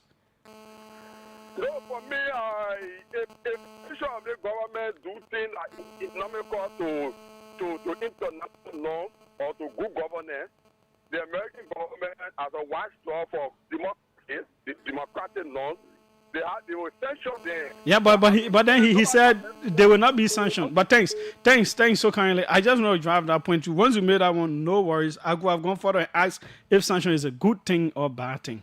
To ask another question, but since you say if they do run, they will be sanctioned, then that's a departure from what the minister said. And no worries. This will be the final one. I'm not seeing our other guests, but go ahead. Let's hear you. Good afternoon, Julius. Yes, go ahead. Thank you. My name is Frank Nascimento Goto, and I do join from my Pakistan, Station number 13 resident. I'm a member of the rescue mission. And Julius, I appreciate you, for bringing logic to the discourse. And I myself, I have a serious issue when it comes to information management, when it comes to information dissemination of that major information. The major information are making things difficult for us to defend this government. Let me admit. Because look at the professional way in which all government entities respond to issues. But when Jeremy Pia and Daniel Sano respond to critical issues of the country, we are in power now. We need to take criticism in a very positive direction, but not to go on a rampage of violence and incentives on other political figures of the country. I think that is a very serious of the honorable. You need to deserve that. If you can respond in a very professional dimension. Look at the response of the foreign affairs. Ambassador Yanti, she's very professional.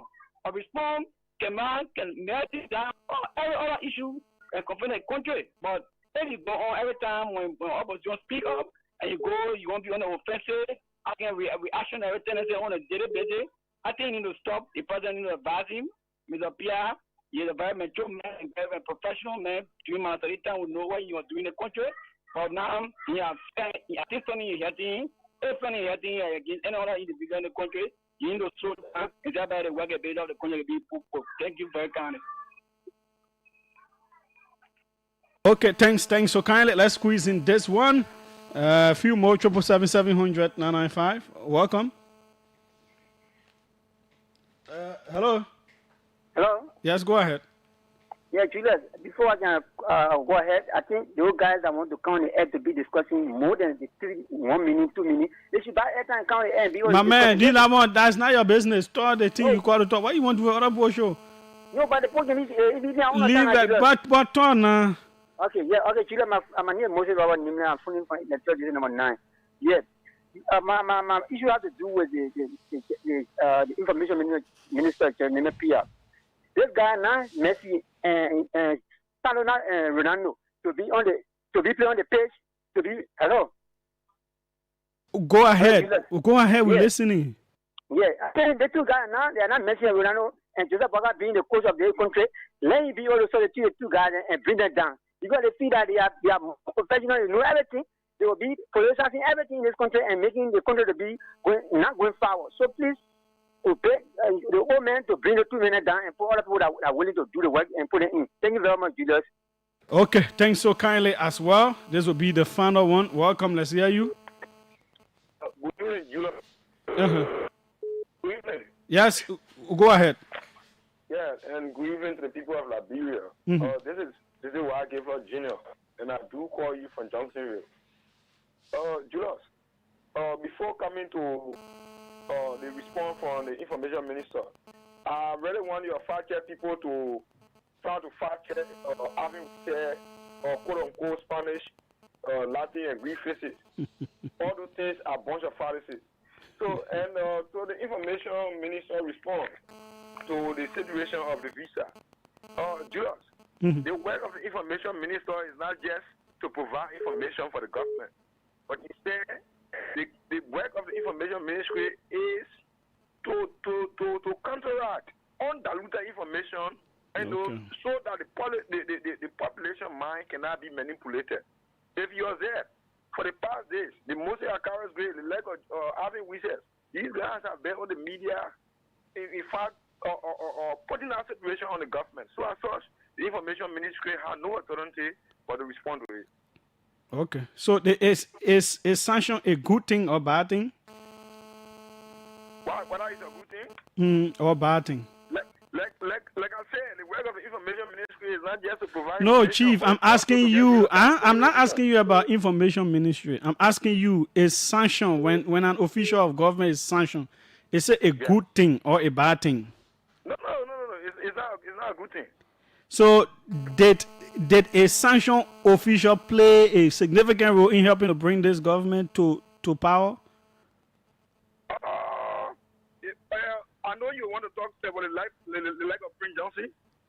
I know you want to talk about the leg of Prince Johnson, but how can a sanction official in the first place play a cardinal role in bringing this government to power?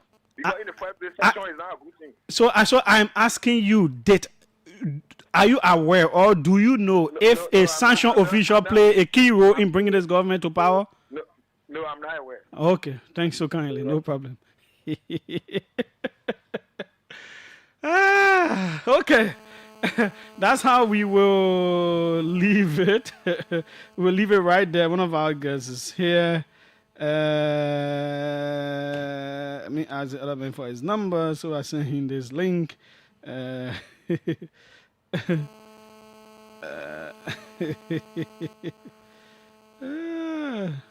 may say he know if sanction official play part in bringing the government to power.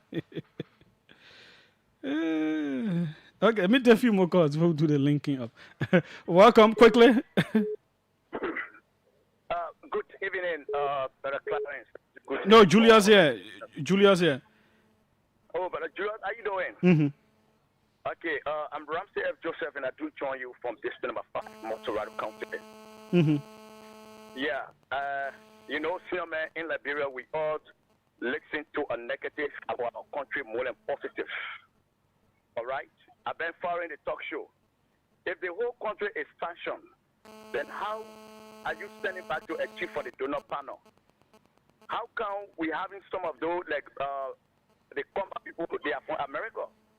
If to say Liberia is sanctioned, how come they visited the final ministry, they contact and they said, who said Liberia is sanctioned? Yeah, so we need to pray for our country. Not every day negative is not correct. Okay? When Liberia is better, it's for every one of us. So let's stop this. And if it is true that they sanction the whole country, then the information ministry will come out with the information. But we no, but when you tell that other one said they sanction the whole country, who said that? Yeah, I've been following most of your callers. Yes, most of the callers, some of the text messages they are writing that under the regime the whole country have been sanctioned. No, then you didn't get the point. But thanks so kindly for your call. You did not get the point, actually. That was not what was being said. Let us read these announcements. We're waiting to join one of our online. Is it possible to send it? The only way I know to send it, he needs to send me what I need quickly. Please tell this man to send me his WhatsApp number quickly. Okay. Folks, it is okay. Let's make some money here. Quick announcements. We join our guests.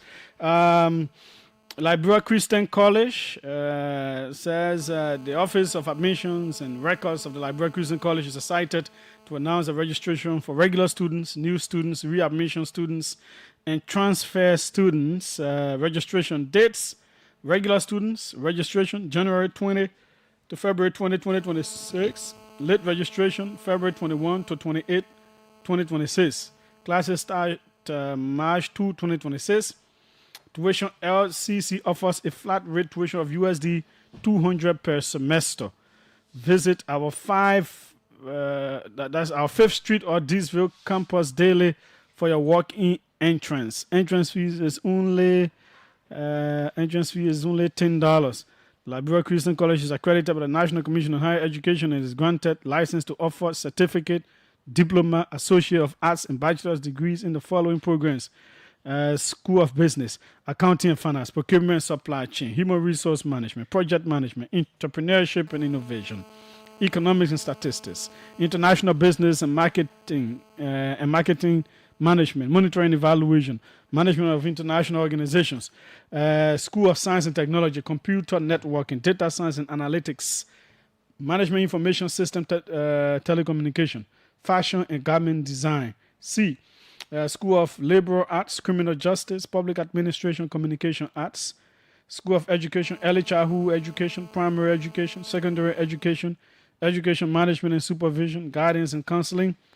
Then the School of Public Health and Environmental Science, Public Health, Environmental Science, School of Christian Education, that's Christian Education, Church Administration and Management, Pastoral Theology, and the School of Agriculture, General Agriculture, Agribusiness Management, Agri-Economics, and this is signed by the Office of the Mission and Records of the LCC, the Liberia Christian College. Then we also have the Liberia Water and Sewer Corporation is pleased to announce a successful replacement of damaged sewer pipes on Benson Street, Central Monrovia. Customers in the area with valid registration will now be connected to as our technical sales and marketing teams visit the community in the coming days. Property owners on Benson Street and nearby areas who are not yet connected to the sewer network are encouraged to visit our Front Street office Monday through Friday, 8 a.m. to 5 p.m. and Saturday, 9 a.m. to 12 to complete their registration. LWSC remains committed to providing reliable services and appreciates your cooperation and support for all customers. Okay, Jacob Jala, welcome to the OK Conversation. Thank you very much. It's an honor to be here again. How is life going? Yes, things are good. Feeling fine. Things are going great. We thank God for life. Since you were last here, what has changed? About? Well, life generally with you. We have had a new year. Is it new, philosophically speaking, for you? Oh, no. So philosophically speaking, if we want to go into that, time doesn't really exist. Time doesn't exist? Yeah. Okay. That's if you that's ask a fine argument question. Yeah. And I'm trying to give a philosophical answer. Otherwise, I'll probably give some kind of practical answer and say, things are going good. But since you say philosophically, from our perspective, time is the way the mind refracts eternity. The mind refracts eternity, spread it out, and turn it into past and future, and something called the present moment in time. So time is an illusion, philosophically speaking, from our perspective. Okay. Shortly, Dr. Atimos Gay will join us via our video link. Shortly, he will. I've already sent the link to your WhatsApp, sir, so you can just look at it. Unfortunately, it's like we cannot get Wilfred Bangura today. There seems to be some mix-up in communication. But whatever the case is, I am hoping that he is following, that we can join him. But he's still... please ask him as well if we can get him on the phone. Okay. We were discussing this whole idea of good. That's what we ended up with. The whole thing about good, bad. You want to give us some backgrounding on it before we come to today. Okay, yeah. I think last time we probably ended around good, bad, but I think around something on love also. Love. I think it was love. Mm-hmm. And I think there was a great, interesting perspective we shared last time coming from our perspective. I think Wilfred particularly come from a more like Western philosophical point of view, but my inclination, my formulation is kind of steeped in Oriental philosophy. The wisdom tradition from the East, from Asia and the Asiatic world. So of course, yeah, my position was very clear, and I suggested that love is not a feeling, contrary to what most people believe, or most people misunderstand their experience to be, because we all have an experience, that experience of love, but most time we misanalyze and misrepresent what that experience actually truly is, which is the source of many problem between and amongst humanity across the world. So my suggestion was that love is precisely really not a feeling. It's not a bodily sensation. It's not a feeling and expression of the body. Now it can be manifested and expressed through feelings, but the experience of love is the experience of our fundamental true essential nature. That's what actually it could be considered as the background of our experience and not necessarily the foreground of our experience. So it's our nature, it's our essential self. That's actually what we are. And that whenever our perceiving mind, and that the mind, what we refer to as a finite mind, the human mind, has an obscuring quality, right? So if the mind rises, right, it tends to veil the experience of love. So I give an example about the sun. The sun is always ever shining, but what happens on one part of the earth, few hours from now, it will seem that Morovia or Liberia will be in the dark. Then people say, oh, the sun has set, the sun has stopped shining. No, the sun has not stopped shining. Only thing that has happened is that this part of the earth, which is called Liberia, has turned its back away from the ever illuminating power of the sun. So when we experience heat, when we experience like sense of lack, when we experience sense of antagonism and all of that, anger and all of that, the ever-present nature of our being, which is love and peace, has not stopped shining. The only thing is that our mind, our dense feeling and sensing and perceiving mind has risen and blocked the ever-shining light of our own being, which is the experience of love, from shining externally into our experience. So all we need to do to experience love is not to try to manipulate individual, manipulate object, manipulate other people. No, we don't have to do that. All we need to do is just to take one step back to our true nature, and then we will find love sitting right there, ever shining, ever bright. And that is where the people had difference. You were arguing that love is cosmic. It's just one thing. It is what it is. There are no different kinds of it. We could feel it in different ways, but it is just one. It is almost like the structure and agency thing. It is a structure and not an agent. Yeah. So yeah, that's the point. It is an expression of our universal being. That oneness of being that we are. That is the experience of love. So you see that. We see that in practical sense. Let's get a little bit practical, because this is a very practical philosophy, right? We have, for example, relationship between parents and children, right? When or husband and wife, or boyfriend and girlfriend. Now, the experience of love is always the recognition of our oneness, always the recognition of our shared being. The reason why the love between a parent and a child is considered as love, because between the two individuals, so-called two individuals, the father or the child, deep down in the privacy of their own heart, recognize that they are essentially one with the child, or the child feel essentially one with the parent. That is the experience of love. Between the two persons, there is no sense of separation at all. So the absence of the sense of separation is what is referred to as the expression of love, as the revelation of love.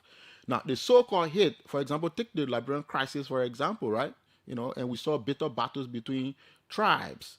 Now, somebody lays a checkpoint down and say tribe X If you pass here and you don't belong to my tribe, you deserve execution. Why is that evil possible? That evil is only possible because the checkpoint says, only those who share my same tribal identity, I am one with. And because I have the feeling of oneness with that person, I cannot find what is required to inflict harm for that person. But tribe X does not belong to my tribe, and therefore that person is separate from me. It is that sense of separation that allows that individual to inflict harm or to create hatred for such a person. So before hatred, violence, evil happens, the first precondition for anything of that nature to happen is the rising of the sense of separation. So, and that sense of separation comes from the perspective of the mind. The nature of the mind is to separate and fragment reality. Red, white, blue, green, tall, short, tribe X, tribe B, this color, that color. Variation in objective experience, objective differences is only from the perspective of the mind.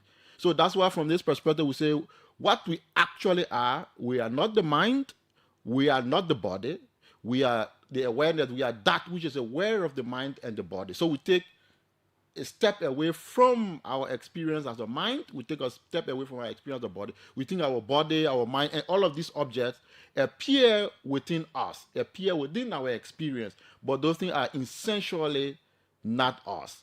But because most people don't come to that recognition, they think whatever they think about is actually what they are. And therefore the mind, and perception, everything that they think about has enormous momentum and power over what they think they are, and therefore lead them to commit hatred and all of that. But all we need to do from this perspective is actually, like I said, to take a step. So from the tradition referred to as a neti approach or via negativa, disentangling ourselves from the activity of thinking and perceiving, or the activity of the mind, and knowing ourselves to be the awareness that is aware of our body, our mind, and our thoughts and all objective experience. So we rest as awareness, we rest as being, and know ourselves to be being. And the quality of that essential nature of ourselves is infinite love, infinite happiness, the absence of the sense of lack, and the ease of being. That's what actually we are.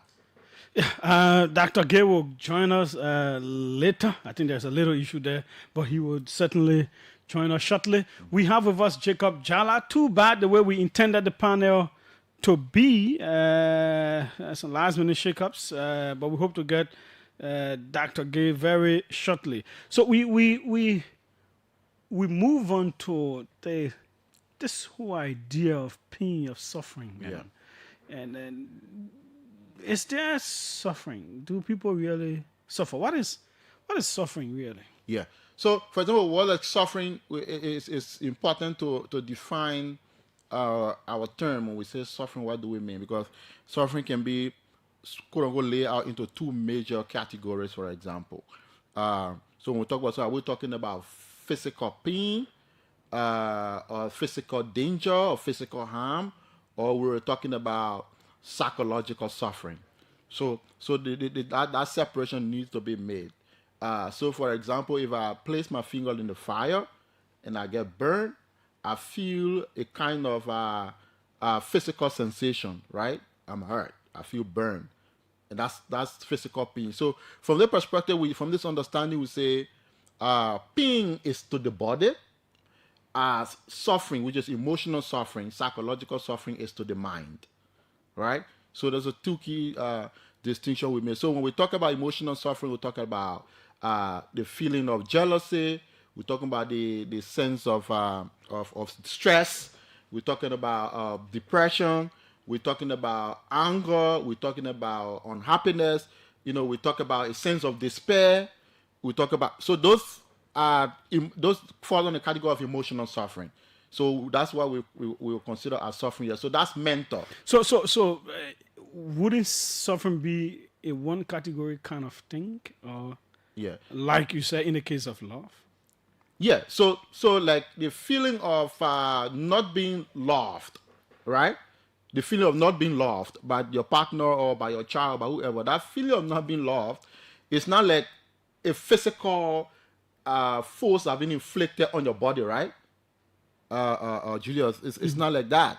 So the feeling of not being loved is not like somebody have physically harmed you or physically inflicted bodily harm. No, that's a psychological category right there, right? So that's we refer to as emotional suffering, the feeling of not being loved, or the feeling of rejection.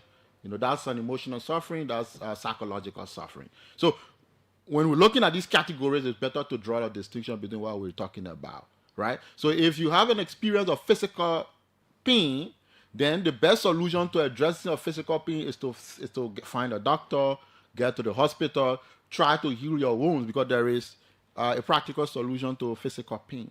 Now, but we're talking about emotional suffering, right? So that's the feeling of despair, the feeling of not being loved, the feeling of rejection, the feeling of betrayal, the feeling of jealousy, the feeling of a sense of despair, the feeling of sense of lack of hope. That's a kind of psychological suffering, right? The feeling of something could go wrong, that experience of fear, psychological suffering. So in the category of psychological suffering, the solution, like I said, physical pain, the solution is find a doctor, get the medicine, solve that problem, physical pain. But emotional suffering, at the heart of emotional suffering, of all emotional suffering, is a fundamental misunderstanding. And that misunderstanding is, one, to put out two fundamental, one is the sense of what we refer to resistance, right? At the core of all emotional suffering is resistance. I don't like what is happening at the current moment, right? And because you don't like what is happening at the current moment, you resist what is happening at the current moment. That leads to psychological suffering, emotional suffering, leads to suffering, right? Yes. So the mistake most human beings make is that we attribute. But before we come to the examples and the realities of course, like the pessimists, from the pessimistic view of suffering, that life is inherently filled with suffering and making existence itself questionable. The Buddhists whom you follow say that it arises from desire and the goal is to end it through enlightenment and acceptance, as illustrated by the poison arrow parable. Stoicism says suffering is lessened by distinguishing what we control and from what we done, focusing on inner virtue over external events. Plato says suffering is the necessary price of wisdom, forging deeper understanding through painful experience. This different, even for example, Schopenhauer says seek refuge in art, philosophy, and compassion limit desires to escape the cycle of suffering. Someone else said embrace suffering as vital for greatness and affirmation of life's will to power, rejecting pity. So there's necessarily a realization that suffering actually exists, and suffering is suffering, right? Yes. Suffering does exist. So, I mean, it was the first thing I wanted to establish. Does it really exist, or is it something that we just invent? But from what I have read from all of these people, it appears that it exists. First of all, it is a reality. Yes. Whether it is emotional or physical, it exists. Yes. So the question is, I'll try to draw a distinction. I don't want to go all the way back between, because when we say suffering, the question is, what do we really mean? That's why I try to draw the line for us to be very clear about that. Okay. Because it is possible that you can experience, for example, physical pain, but at the same time, in the experience of that physical pain, you can add another layer of resistance to that physical pain, right? Psychological resistance now to the physical pain, which prolongs and deepens that particular pain. So there's a difference. You can also be in a period of pain, right? But also you may not necessarily be psychologically suffering, because you have not resisted your physical experience at the time. So that's why I asked the question, when we talk about, so what do we mean? Do we mean something like depression? Do we mean something like stress? Do we mean something like the contraction of the body? Do we mean generally feeling semi? No. Yeah, so that's why I come back to now, because for us to tackle the question, we have to know exactly what we're talking about. So when we talk about psychological suffering, There is a solution to psychological, and all psychological suffering comes as a result. So we're talking about feeling of jealousy, we're feeling of loneliness, we're talking about feeling of not loved, all these kinds of feeling, emotional feeling. They only come about as a result of a fundamental misunderstanding. And that misunderstanding of all human beings is the fact that we think that the source of our suffering, right, lie in so-called misbehavior of external circumstances in our life. Take, for example, your partner walks away in a relationship, for example, in an intimate relationship. And as a result of your partner walking away or rejecting you, then you suffer as a consequence of that. Yeah, right? You go neglect, into depression. and all of that, right? Now, the reason why that happens is because you fundamentally misunderstand that the source of peace and happiness, the source of your peace and happiness is dependent on an external object or human object or any kind of object. For that, it may be a car, it may be an intimate partner, whatever that is. So that misinvestment of your peace and happiness into an object is the fundamental error in all human existence.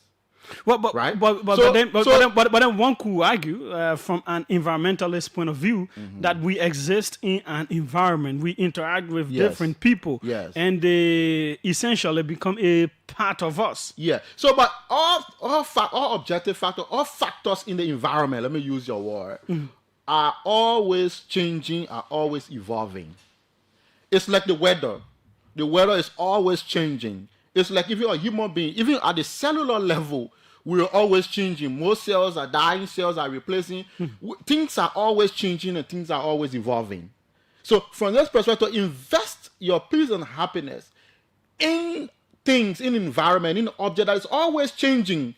It's a recipe for misery, it's a recipe for disaster. So for what you're arguing is people should condition their own lives in such a way that whether they are joyful, they're happy, or they feel pain or suffering, that kind of suffering comes from within them and not necessarily because of what someone else does. So what I'm saying is that so when I talk about external object, I'm not only talking about an intimate companion, a vehicle, or an external or a job, or an external circumstances. I'm also talking about your thoughts, your own mind, the thinking, the thoughts that are running are also kind of objects. They are subtle objects, but they are a kind of objects, right? Yeah. So experiences and all that kind of stuff. So not only that,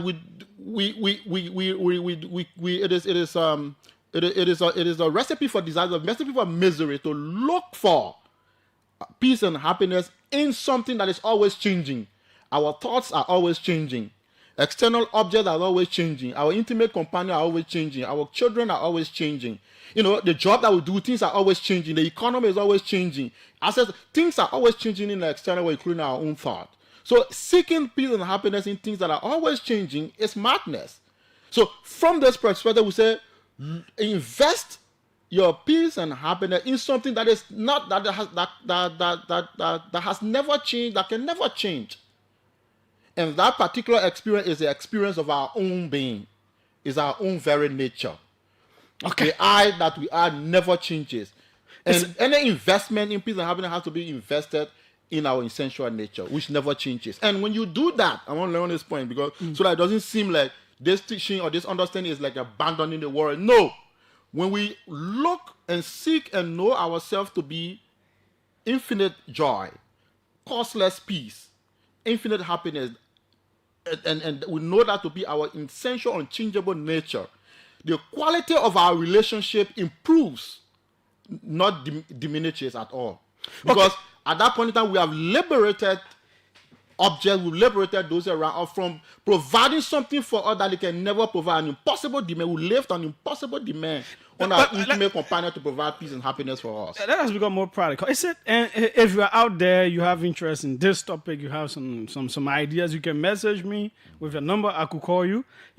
Our panel isn't what it was supposed to be, so you can be a panelist to just join us. But being more practical, is it possible to live as a human being and not experience psychological, emotional suffering? Are you able is a human being able to condition himself or herself in such a way that emotional suffering doesn't occur in the life of a person? So it's a beautiful question. So, like, feelings and emotions are activities of the mind, right? They are activities of the mind. So these experiences come into these experiences occur because they are the activity of the mind. The mind love, to go out to latch onto objects. So the reason why your question is beautiful is that yes. So the practice is the fact that do we take a step to know a more fundamental reality of ourselves? Because if we know ourselves, if we mistaken ourselves to be the activity of mind, right? Then lasting peace and happiness is impossible, right? But the good news is we are not our mind. We are that infinite awareness that is aware of the activity of our mind. So even if there is a kind of emotional suffering, right, that rises in our mind and affects our body, once we know ourselves that our primary experience is the I that is aware of the activity of the mind, then the activity of the mind no longer carries that momentum, that power to take us away from ourselves. So it's possible that you can experience the feelings or that energy of emotional suffering, right? But the more you practice this, returning back to ourselves, even if there are experiences of emotional suffering, they no longer carry that power, because the reason why they were dragging you and you are stressed and moody for a whole week and depressed for 3 weeks, depressed for a whole month, is because you were mixing yourself with the activity of the mind.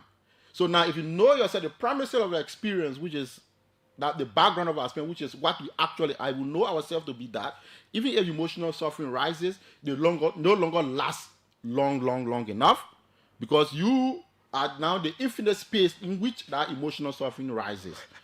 So in that context, the emotional suffering it dissolves in time, then that means that more and more experiences lose their capacity to take you away from your peace. And even if the 10% of activity that can take you away from your peace, they last short in your experience. Let me bring in Dr. Artemus Gay. He got his PhD in Christian ethics. He's also a historian and all of that. So let's bring him in. Dr. Gay, welcome.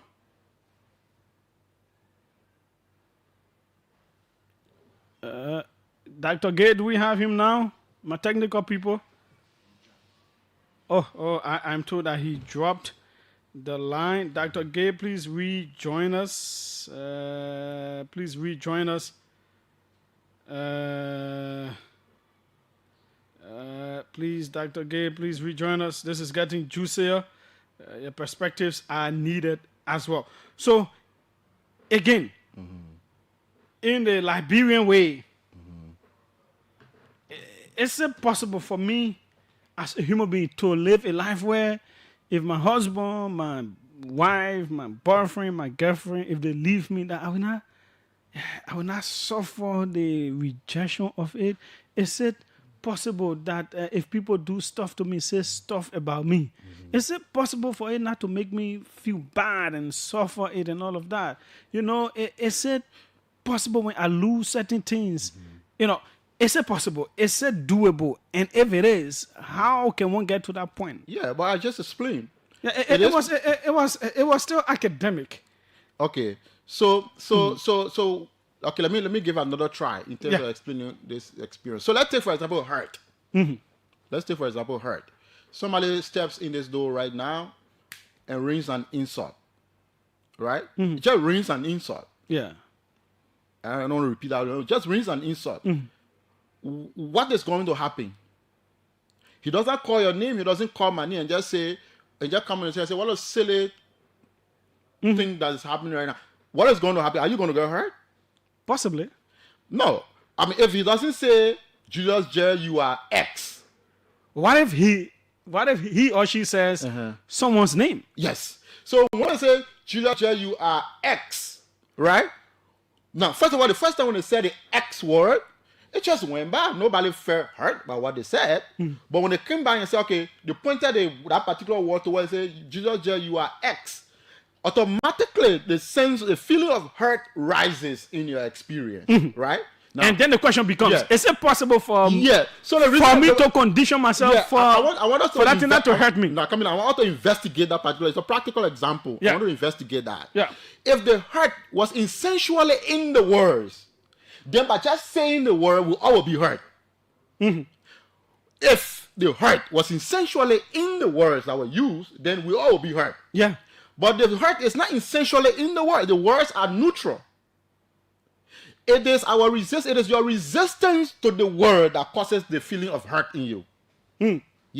So when you say, "Oh no, you insulted me. You've looked down upon me. You've diminished me. You become small because you pick up a sound, which was a sound that came, and you attach it. You resisted that sound, and therefore the feeling of hurt occurs in you." So that's what I'm saying. So if that person comes and insults me and don't insult, you're not going to get hurt. I'll probably get hurt. But the word itself is not creating the hurt. It is my resistance to the word. It is my sense, it's my ego sense, my sense of this special person that should not be hurt, that should not be told an X word that causes the hurt. So what I'm saying essentially, and this is the case in all realms of experience. I'm talking about psychological experience. Our hurt comes as a result of our resistance to what is being said or what is happening to us externally. When we don't resist what is happening, when we say yes to everything that happened to us externally, then there is no hurt. When we say no and resist it and object to it, that is the origin and the source of our hurt. So whether we are hurt or not, it's not in what somebody tells us, it's our own problem. Yes, it's our own problem. Now, so all we need to do is to be the open space of awareness. I mean, take for example this room. If we were to start fighting in this room now, is the room going to be hurt by that? No. Whether we are dancing, whether we are fighting, the nature of this room is peace. The nature of the room is to be accepted, to be accommodating of everyone. Because it is inanimate. Well, so when you say inanimate, I mean it is not objective. There is no object in space, right? But that's what I've been saying. That is what we actually are. Our nature is non-objective. Our nature is like the space in this room, right? Our object is like the space of the universe. I get that point. Yeah. So it is like taking us back to a fundamentalist kind of approach, which of course, I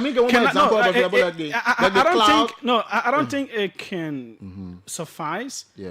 Because we have been conditioned by the environment, we have been conditioned by other things. That's true. So it is almost like taking us to that tabula rasa stage, empty slate. Yes. So you made a good point. That's good. We've been conditioned. I mean, I was conditioned. I've broken a significant amount of my condition because what I'm explaining here, I'm not in a theoretical conceptual exercise. This is my lived experience to the best of my ability, right? So we have been conditioned. But if you go back to the history of humanity, human beings, the reason why we've been conditioned to resist, the reason why we've been conditioned for resistance is because of our biological makeup. So as human animals, I don't want to go into too much prehistoric biological development of the human mind and all of that kind of thing. But first of all, if you look at the society, the kind of nature we grew up in hundreds of thousands of years ago, we grew up not in cities like this. As human beings in the prehistoric period, we live in like area where animals and everything was happening. So we develop a conditioned mind to be able to resist experience because that's the only way the species could survive. But the mistake we now make is to take that biological urge to survive and misapply it in our experience. So most of human beings suffering in the world today is because of that misapplication. So all we need to do, and this is the essence of this timeless great Asiatic teaching, all we need to do is to recondition ourselves, is to trace our way back to our essential nature. Because, Julius, I can tell you, I live on the level of this people where I knew myself to be my thoughts, to be my mind. External circumstances have so much power over me. That kind of life is suffering upon suffering. Let us become a little more practical again. So social media, for an example, people bully people, say stuff, lie on people, write a whole lot of stuff, and people, and you are one of those who usually faces that. And you notice that I am not bothered by those things at all. How were you able to overcome that? Yeah, I'm able to overcome that because I've recognized my true nature. I know what I am. Right? I know what I am can never be seen. It can never be harmed. It can never be. There's absolutely nothing in objective experience can do anything to what I essentially am. So whatever words you use, whatever action occur in my external experience, lack the capacity to take me away from my own self because of the recognition of my own true nature. Right? So I can never be bullied. That's not possible because if you use a particular word, right? For me, as far as I'm concerned, that word is nothing. You know how words are produced? The words I'm using now. Words are produced through the coming together of the vocal cord, right? And the tongue to produce air pressure. So when I say shh, I'm producing air pressure. When I say he, when I say any word.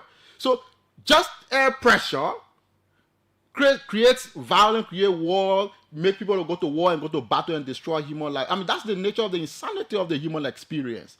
Many wars are fought today just because of words. So it is the lack of discrimination. Because words are powerful. They say words carry spirit. Yeah. So words are powerful to the extent to what? Right? So let's say somebody come and use a racist chant against me. Somebody will travel a lot and people talk about racism and all of that. If you use a racist word, it doesn't get to me because I know that's just an exercise of word pressure. It has nothing to do with who I actually am. So it is a great, great discovery of life. Because when you discover this essential nature, then life becomes a celebration. Right? And for me, I stumbled upon this understanding as a result of deep psychological suffering. And I questioned my experience. You saw my bio saying I questioned my experience like 6 years ago and say, who am I? What am I essentially? Am I so-called tribe that was attributed to me by society, by my family? Am I a particular religion I said, no, I cannot be that. Am I thoughts about myself? I cannot be that. Am I ideology? I cannot be. So I am not this, I am not that. I peel away all the layers of conditioned experience, and then finally you discover what you essentially are, which is not conditioned by our experience about what we know ourselves to be. His name is Jacob Jala. We will try to reconvene this panel when everyone is where everyone is, and perhaps we'll get other people.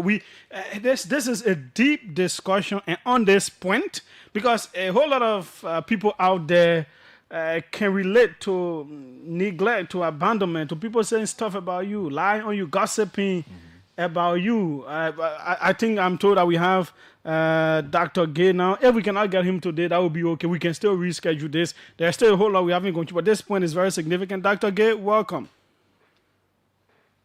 Thank you. Can you hear me? Yes, but you're coming a little low. Okay. Yeah.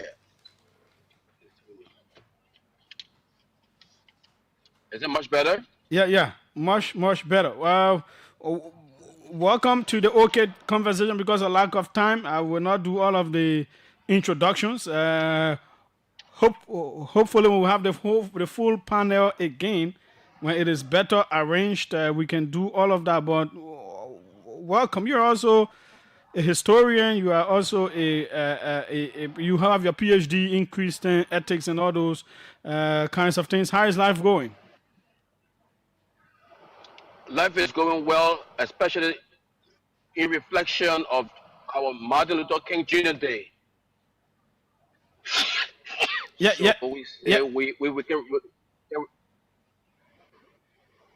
We can reflect on this day and say life is good. Okay, which part of the U.S. are you? Chicago, Illinois. Okay, so we are looking at the pain, at hurt, from a psychological standpoint, historical standpoint as well. whether, especially the psychological hurt and pain and all those stuff, whether people are able to condition themselves to live without them, to not be impacted by that kind of suffering.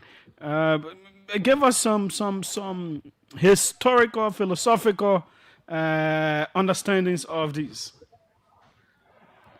Thank you, Julius. The very man we celebrate today, MLK, he suffered pain. He also experienced joy and happiness. To live a human condition is to feel pain, is to also experience everything that life has to offer. So we are not by our nature free from pain. We must experience them. Even within the Christian tradition, suffered everything as a human being, no matter his other nature. So to be happy is to be a human person. To suffer is to be a human also. So conditioning yourself not to feel pain, you must be a stoic at the highest level. So I'll rest for now on this point. But Jacob is arguing for an example that our nature, the fundamental nature, going back in time, is to have the capacity to divorce yourself as a person from all of what will bring this psychological pain, because these are either superimposed or self-imposed. And if you're able to take care of yourself, to go back to your fundamental nature, then these things may not be able to have impact on you. Where do you stand on that? Well, Jacob is placing us in this Superman state, because part of what we experience as a live condition is to know that every aspect of pain is part of life. And that is why birth is always a painful experience, but it's also a beautiful experience. So to claim that we can divorce ourselves from pain is to not understand what the monks did. They were able to put themselves into a condition, suffer, live simply so that the body can discipline itself from the excesses of life. So we cannot, in no condition, divorce ourselves from pain. That's what the Stoics in their philosophy said. Discipline is the key to making yourself strong even in the midst of pain. So there is no way a human person can claim that they can never feel pain, never feel hurt. Gossip hurt you. And so, as you say in Liberia, small talk. Yeah, but why should part of who we are? Why should gossip hurt you? If for example, if your name wasn't called, or if it was about another person, you wouldn't have felt hurt. So why is it once it is your name, then you feel hurt? The same way you were able to ignore and deal with it, I didn't get to you when it wasn't your name mentioned. He is saying you can condition yourself in such a way that even if it is your name, that it doesn't hurt you? Well, it comes back to what we're saying. Not everybody can do that. Not everybody going to be a stoic. Most human always, all the time, feeling pains and suffering. Okay, let us hear from Jacob on No, that. you know, human beings are free to be whatever they want to be.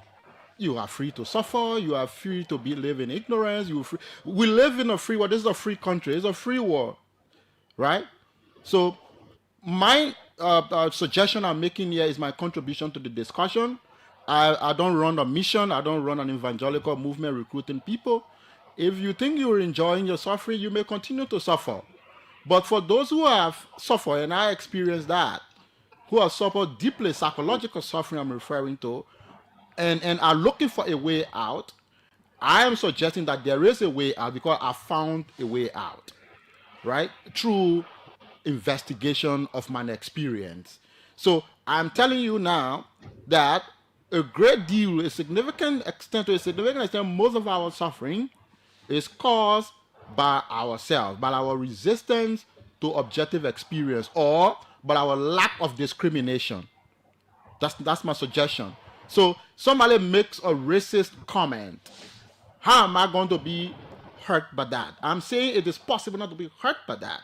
And the way it is possible not to be hurt by that is to recognize your intention. If you have a wrong understanding about who you actually are, by this concept and this image that you are told to be, that will be the source of your suffering, right?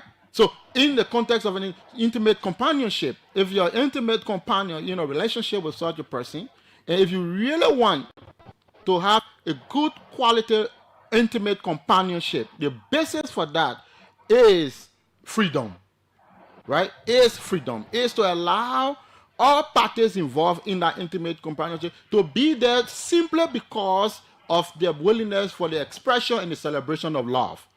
So the fundamental basis has to be the basis of freedom. And once that freedom is guaranteed in such an intimate relationship, that relationship becomes a platform for the celebration of love. And we have not had the time to come to a relationship. And that's one of the things I will have to was because relationship tend to be one of the greatest sources of suffering and misery for most people. That is happening in this world among most people because people have not recognized the essence and the purpose of a relationship. The people go to a relationship to find love, to find happiness, to find peace. No, it is not in a relationship, in the nature of a relationship to produce that. The essence of a relationship is for the celebration, the expression of love. So you first need to recognize yourself as infinite love in the purpose of your own heart, and then take that love as a gift to the relationship for enjoyment and celebration. And when we do that, we remove the impossible demand on our intimate companion to produce peace and happiness for us, which is something that they can never provide for us. Okay. What do you say to that, Dr. Gay? Well, Jacob, thank you for giving us this beautiful description of love and relationship. However, I maintain, due to the philosophers of our time, from Aristotle to Plato, there is always the issue of who we are as a person. To be a person is to feel. And you cannot divorce feeling from all of these conditions that are part of the human lived experience. Of course. So even love, as we speak, also has a contract within it. And also it could mean that extra dopamine. When you see that beautiful lady and your heart just go bam, you know where that feeling comes from. Yes. It is an expression of something that is psychological and also scientific. Yeah. But that it's the same when you feel that one contribution I'd like to make, so that it's a dialogue and understand each other. One contribution I'd like to make is that feeling. I agree with you 100%.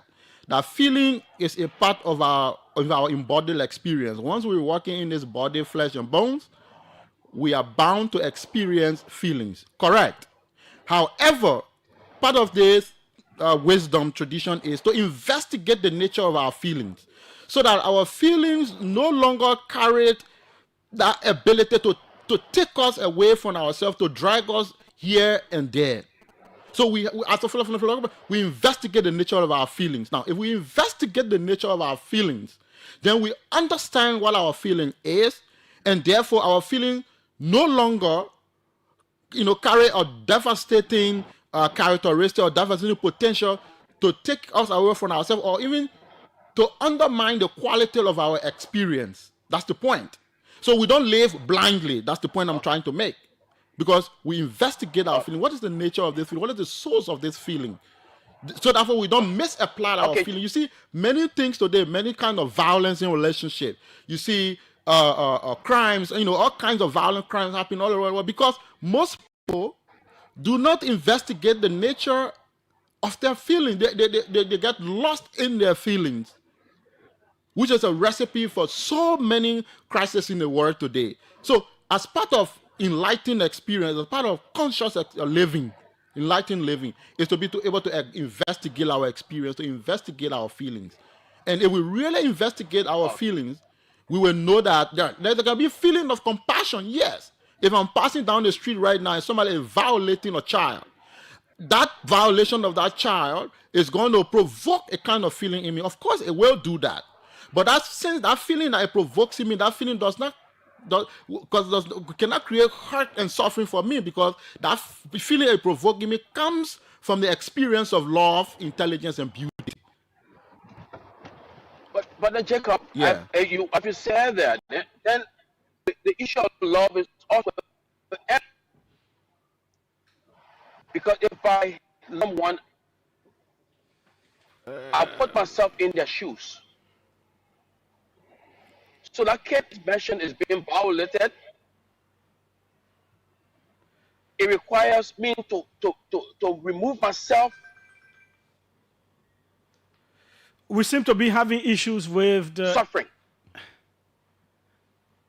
I'm sorry, I'm driving in a distance, so it's hard. Yeah. So I think we should just better. Yeah, we should better arrange it when you are stationary at a better time. Perhaps next week when Wilfred Bangura will also be back and all of that, we can do a better one. But because we're not getting it the way we want to get to, we're not really enjoying it the way it is breaking up. Yeah.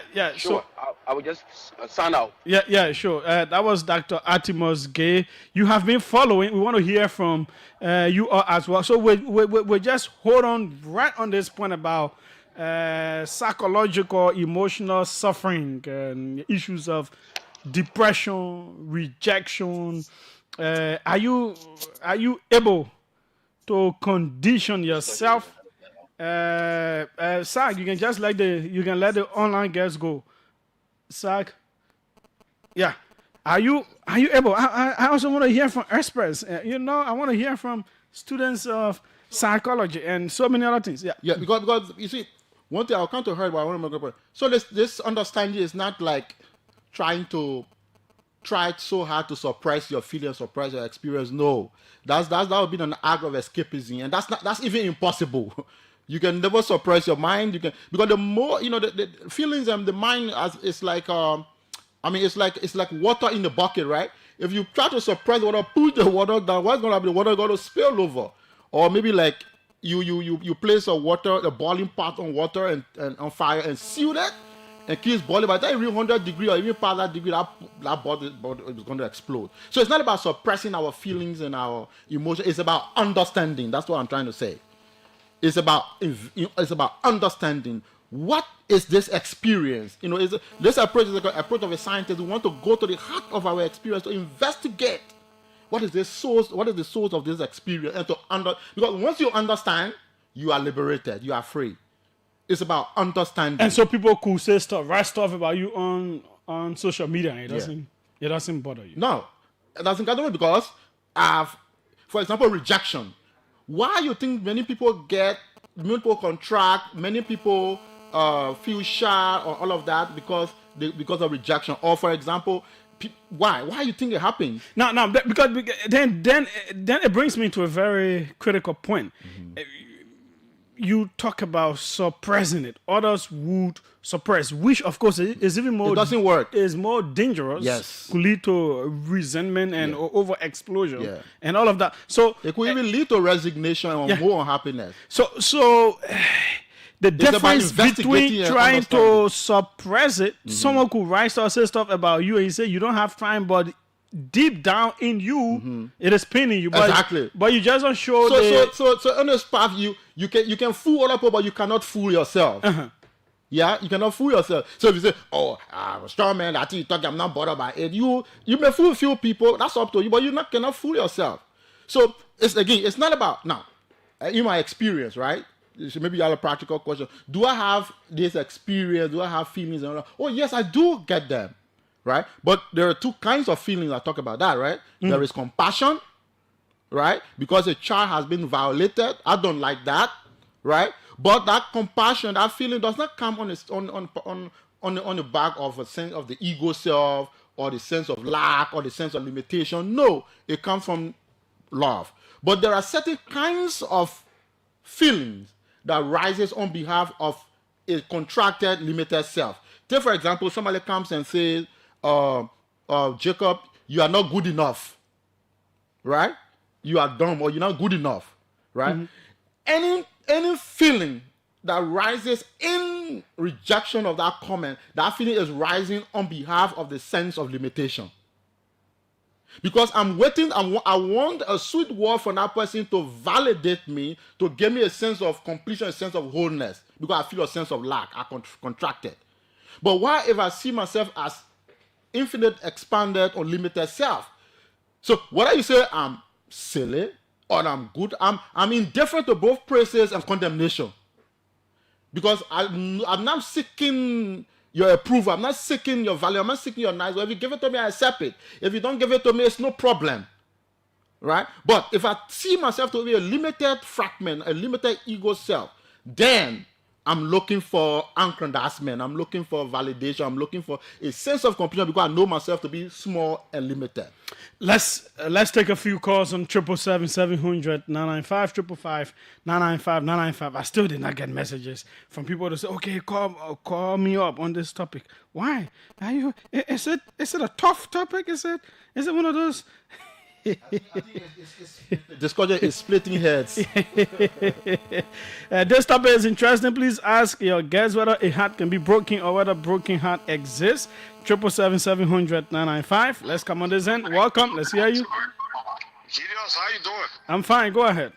It appears to be back on your platform. Eric here. Go ahead, Eric.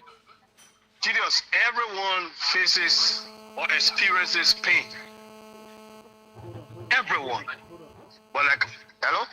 Yeah, you can go ahead, Eric. I'm telling someone else on the other line to hold on. It depends on the way the individual responds to the pain. I listen to my comedy history. Listen, you say if somebody call you a monkey, a bamboo, or racially abuse you, it doesn't hurt, it hurts. But the only thing you tell me is the way you respond. Take for example, if it happened before, if someone called you a monkey before and the next time another person called you a monkey, the way it will hurt you the first time will not be the second because you have had that empirical experience. So, I mean... Why did it hurt you the first time? Simply because we are humans. We are humans. Nobody should tell you that. If you try to investigate who you are and you make up your mind and you understand, you say, well, if someone calls me anything that I'm not, it really doesn't. It is not going to shake me. It is not going to affect me. You don't think it is possible? I think it's possible, Judah. We have to look at it from other perspective.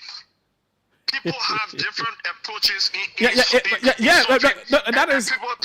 have different approaches in resolving a situation. Take for example, Judah, you can help me today. There are people you heard them today. They will not respond right there. They go home. They will cry all night. The next day you see them, they appear as though nothing happened to them. That's their own way of handling the situation. It doesn't mean they don't feel the pain. They do. They feel that pain. And there are other people that will engage you right there. Okay. and say, look, this what you have done to me, this is not going to go. So we are human beings.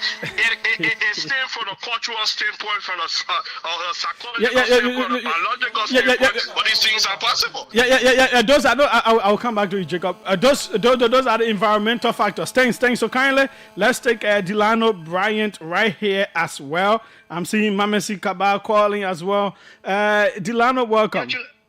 Yeah, thank you, Julius. Thank you, Jacob. Julius, this is a very educative topic you're having. And I'll be honest with you.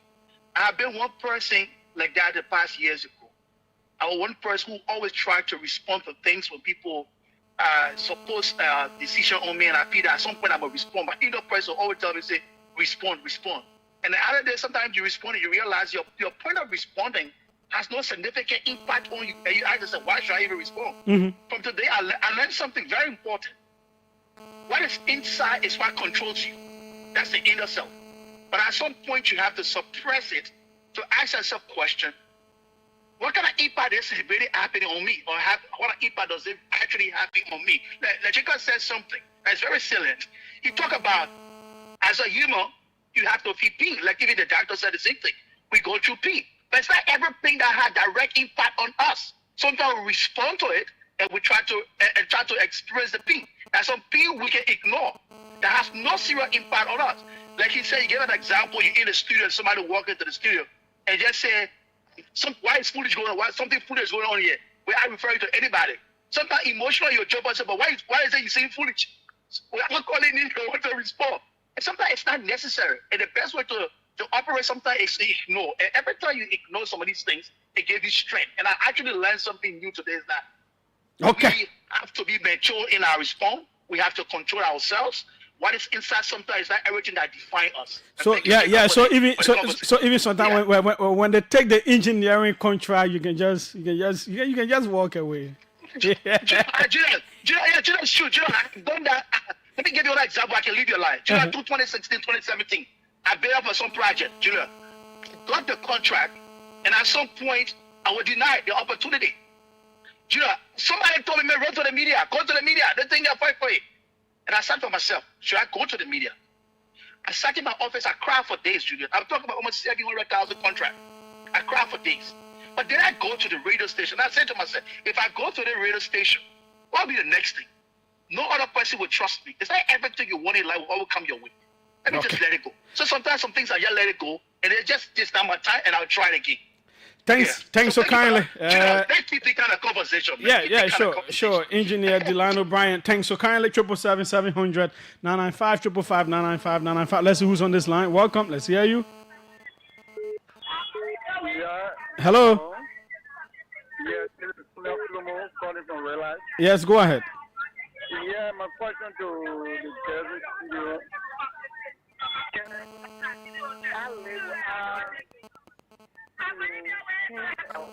You're sounding very low. Yeah, I said, can someone live with the pain or her? Can someone do what? Can a person live without a pain or a hurt? Okay. He will answer that. Welcome. Let's hear you. Julius, this is Laura calling. I call from Pinsville. Go ahead. Yeah, I want to thank my friend Jacob very well. I think the man came stronger today. But again, I would like to understand for us, man is inherently born free, but everywhere he's in chain. He's chained by his environment, his upbringing, all the books we read. And for firstly, one key point Jacob struck, and we must understand we need to know what is our real needs. And we've been taught that our needs are categorized to biological, spiritual, and psychological needs. And one of the major problems that affected all, like first their feelings, or is the issue of the fear of man. Some people suffer shame from seeing shame from being victimized. People will see me, people reject me, people physically hurt me. But if you know who you are, like he's pushing, that is self-esteem. My only point of departure from Jacob is that running to self will not solve the problem. Our real needs are spiritual, not self. We did not get to the God connection and all of that. It is still a big topic. But he's pushing more about that is place that we stopping now. This is philosophy. It's a philosophical name for spirit.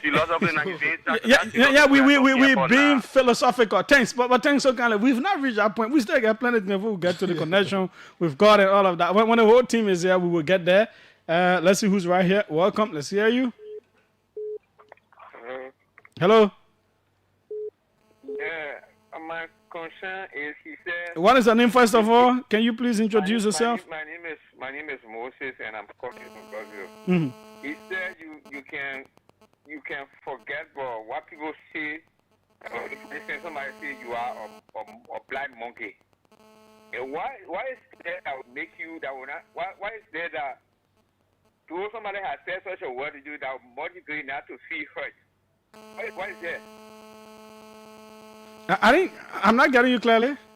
I said, he said somebody can say, you black monkey, and you don't bother about it. Why is it that is in you that will make you to not feel bad or hurt about? But what is in you too that will make you to feel bad about it? Are you a black monkey? Hello? Okay. We have lost out on that. Oh, okay. That's because the phone is going off. I don't know why. But we have just 4 more minutes. Jacob, you had different concerns coming, so you can respond. Yeah, sure. Nice one. I like the discussion. So a few things. Let me see who is there. Let me just squeeze them in. I don't know if... Welcome. What's your name? Yes, who's there? Victor Pagge. I'm joining you from Morocco. Who? Victor Pagge. Okay. Yeah, Julius, based on the topic I'm saying, right? For a human being, at some point in their life, most emotional and psychological pain. Every human being. And that part of human is the escapable part. Whether you like it or you like it, the only time you escape it, say you are there or you are not normal. But every normal human being goes through pain. Once you are normal human being, and so you're saying it is not possible to condition yourself against that? No, every human being goes through that pain, but based on the way you react. But you think it is, but I'm telling you now, it is possible. Okay, thanks so kindly. Yeah, you can go ahead. Yeah. No, so I'll start with he thinks that it is not possible to be liberated from emotional, psychological suffering. The good news I brought for you is that it is possible, right? Now, if you think it is not possible, it will not be possible. If you think it is possible, it will be possible. I thought it was not possible, but it is possible in my life for the last 5 to 6 years. And of course, I tell you, my life for me is a celebration. Now, it doesn't mean that I don't have challenges in life. I would never tell you that. But my relationship to challenges in life is a new, fresh kind of relationship. So the challenges might no longer have the power, the momentum, the ability to drag me here and there because of the recognition of my true nature. So if you think it's not possible, you may continue to live and suffer in the way you want to suffer. But I'm telling you that there is a way out of suffering. That's one. 2, somebody quoted, I think probably Jack Ginger Rousseau also, I may not get the name right. Say, and it's a beautiful philosophical thought, and I think it's in political philosophy. Men, talking about women or men, humanity, is born free, but he's everywhere in chain. Beautiful comment. We were born free, but because of the conditioning of the society, many wrong things we were told and we live by, we live in chain. So the idea is that we do not have to live in chain. We can go back to our original freedom and be free again. It is up to us to investigate our experience, to identify who we truly, essentially are, which is infinite freedom and infinite joy and costless peace. So it is our choice. It's up to us. We are free to decide which way we want to go. Either live in the suffering and think liberation is not possible and freedom, or to find the way to true freedom and liberation, in which case life becomes a celebration. Another thing I'll say, okay, yesterday we were watching the game in terms of talking about possibilities, right? Mm-hmm. Yesterday you saw Sadio Mane. Something great happened on our television screen for those who are watching the African Cup of Nations final. You saw what happened? A great spectacle, right? Somebody, the referee made a call. Mm-hmm. The rest of the Ivorian national team, with the exception of the Senegalese national team, with the exception of Sadio Mane, lost their heads. They walk out of the stadium, they become emotional. Their emotion took the better of them, right? But you saw the difference with Sadio Mane? They all are human beings. But you can tell that Sadio Mane had a deeper intelligence and understanding than even his own coaches and all the rest of his players. He showed a clear distinction because of his intelligence, because of a deep wisdom, because of a deep understanding. Because at the final analysis, Sadio Mane would identify that, well, this is a football game. It may be important, but is it important enough? Life doesn't end here. It doesn't end there. We can continue, we could win, we could lose. It doesn't really matter in the grand scheme of things. So the whole world today is celebrating Sadio Mane because of the great depth of psychological intelligence that he shows. So Sadio Mane friends will say, oh, before that thing happened, Sadio Mane friends could say, this thing is not possible. But Sadio Mane proved that it is possible.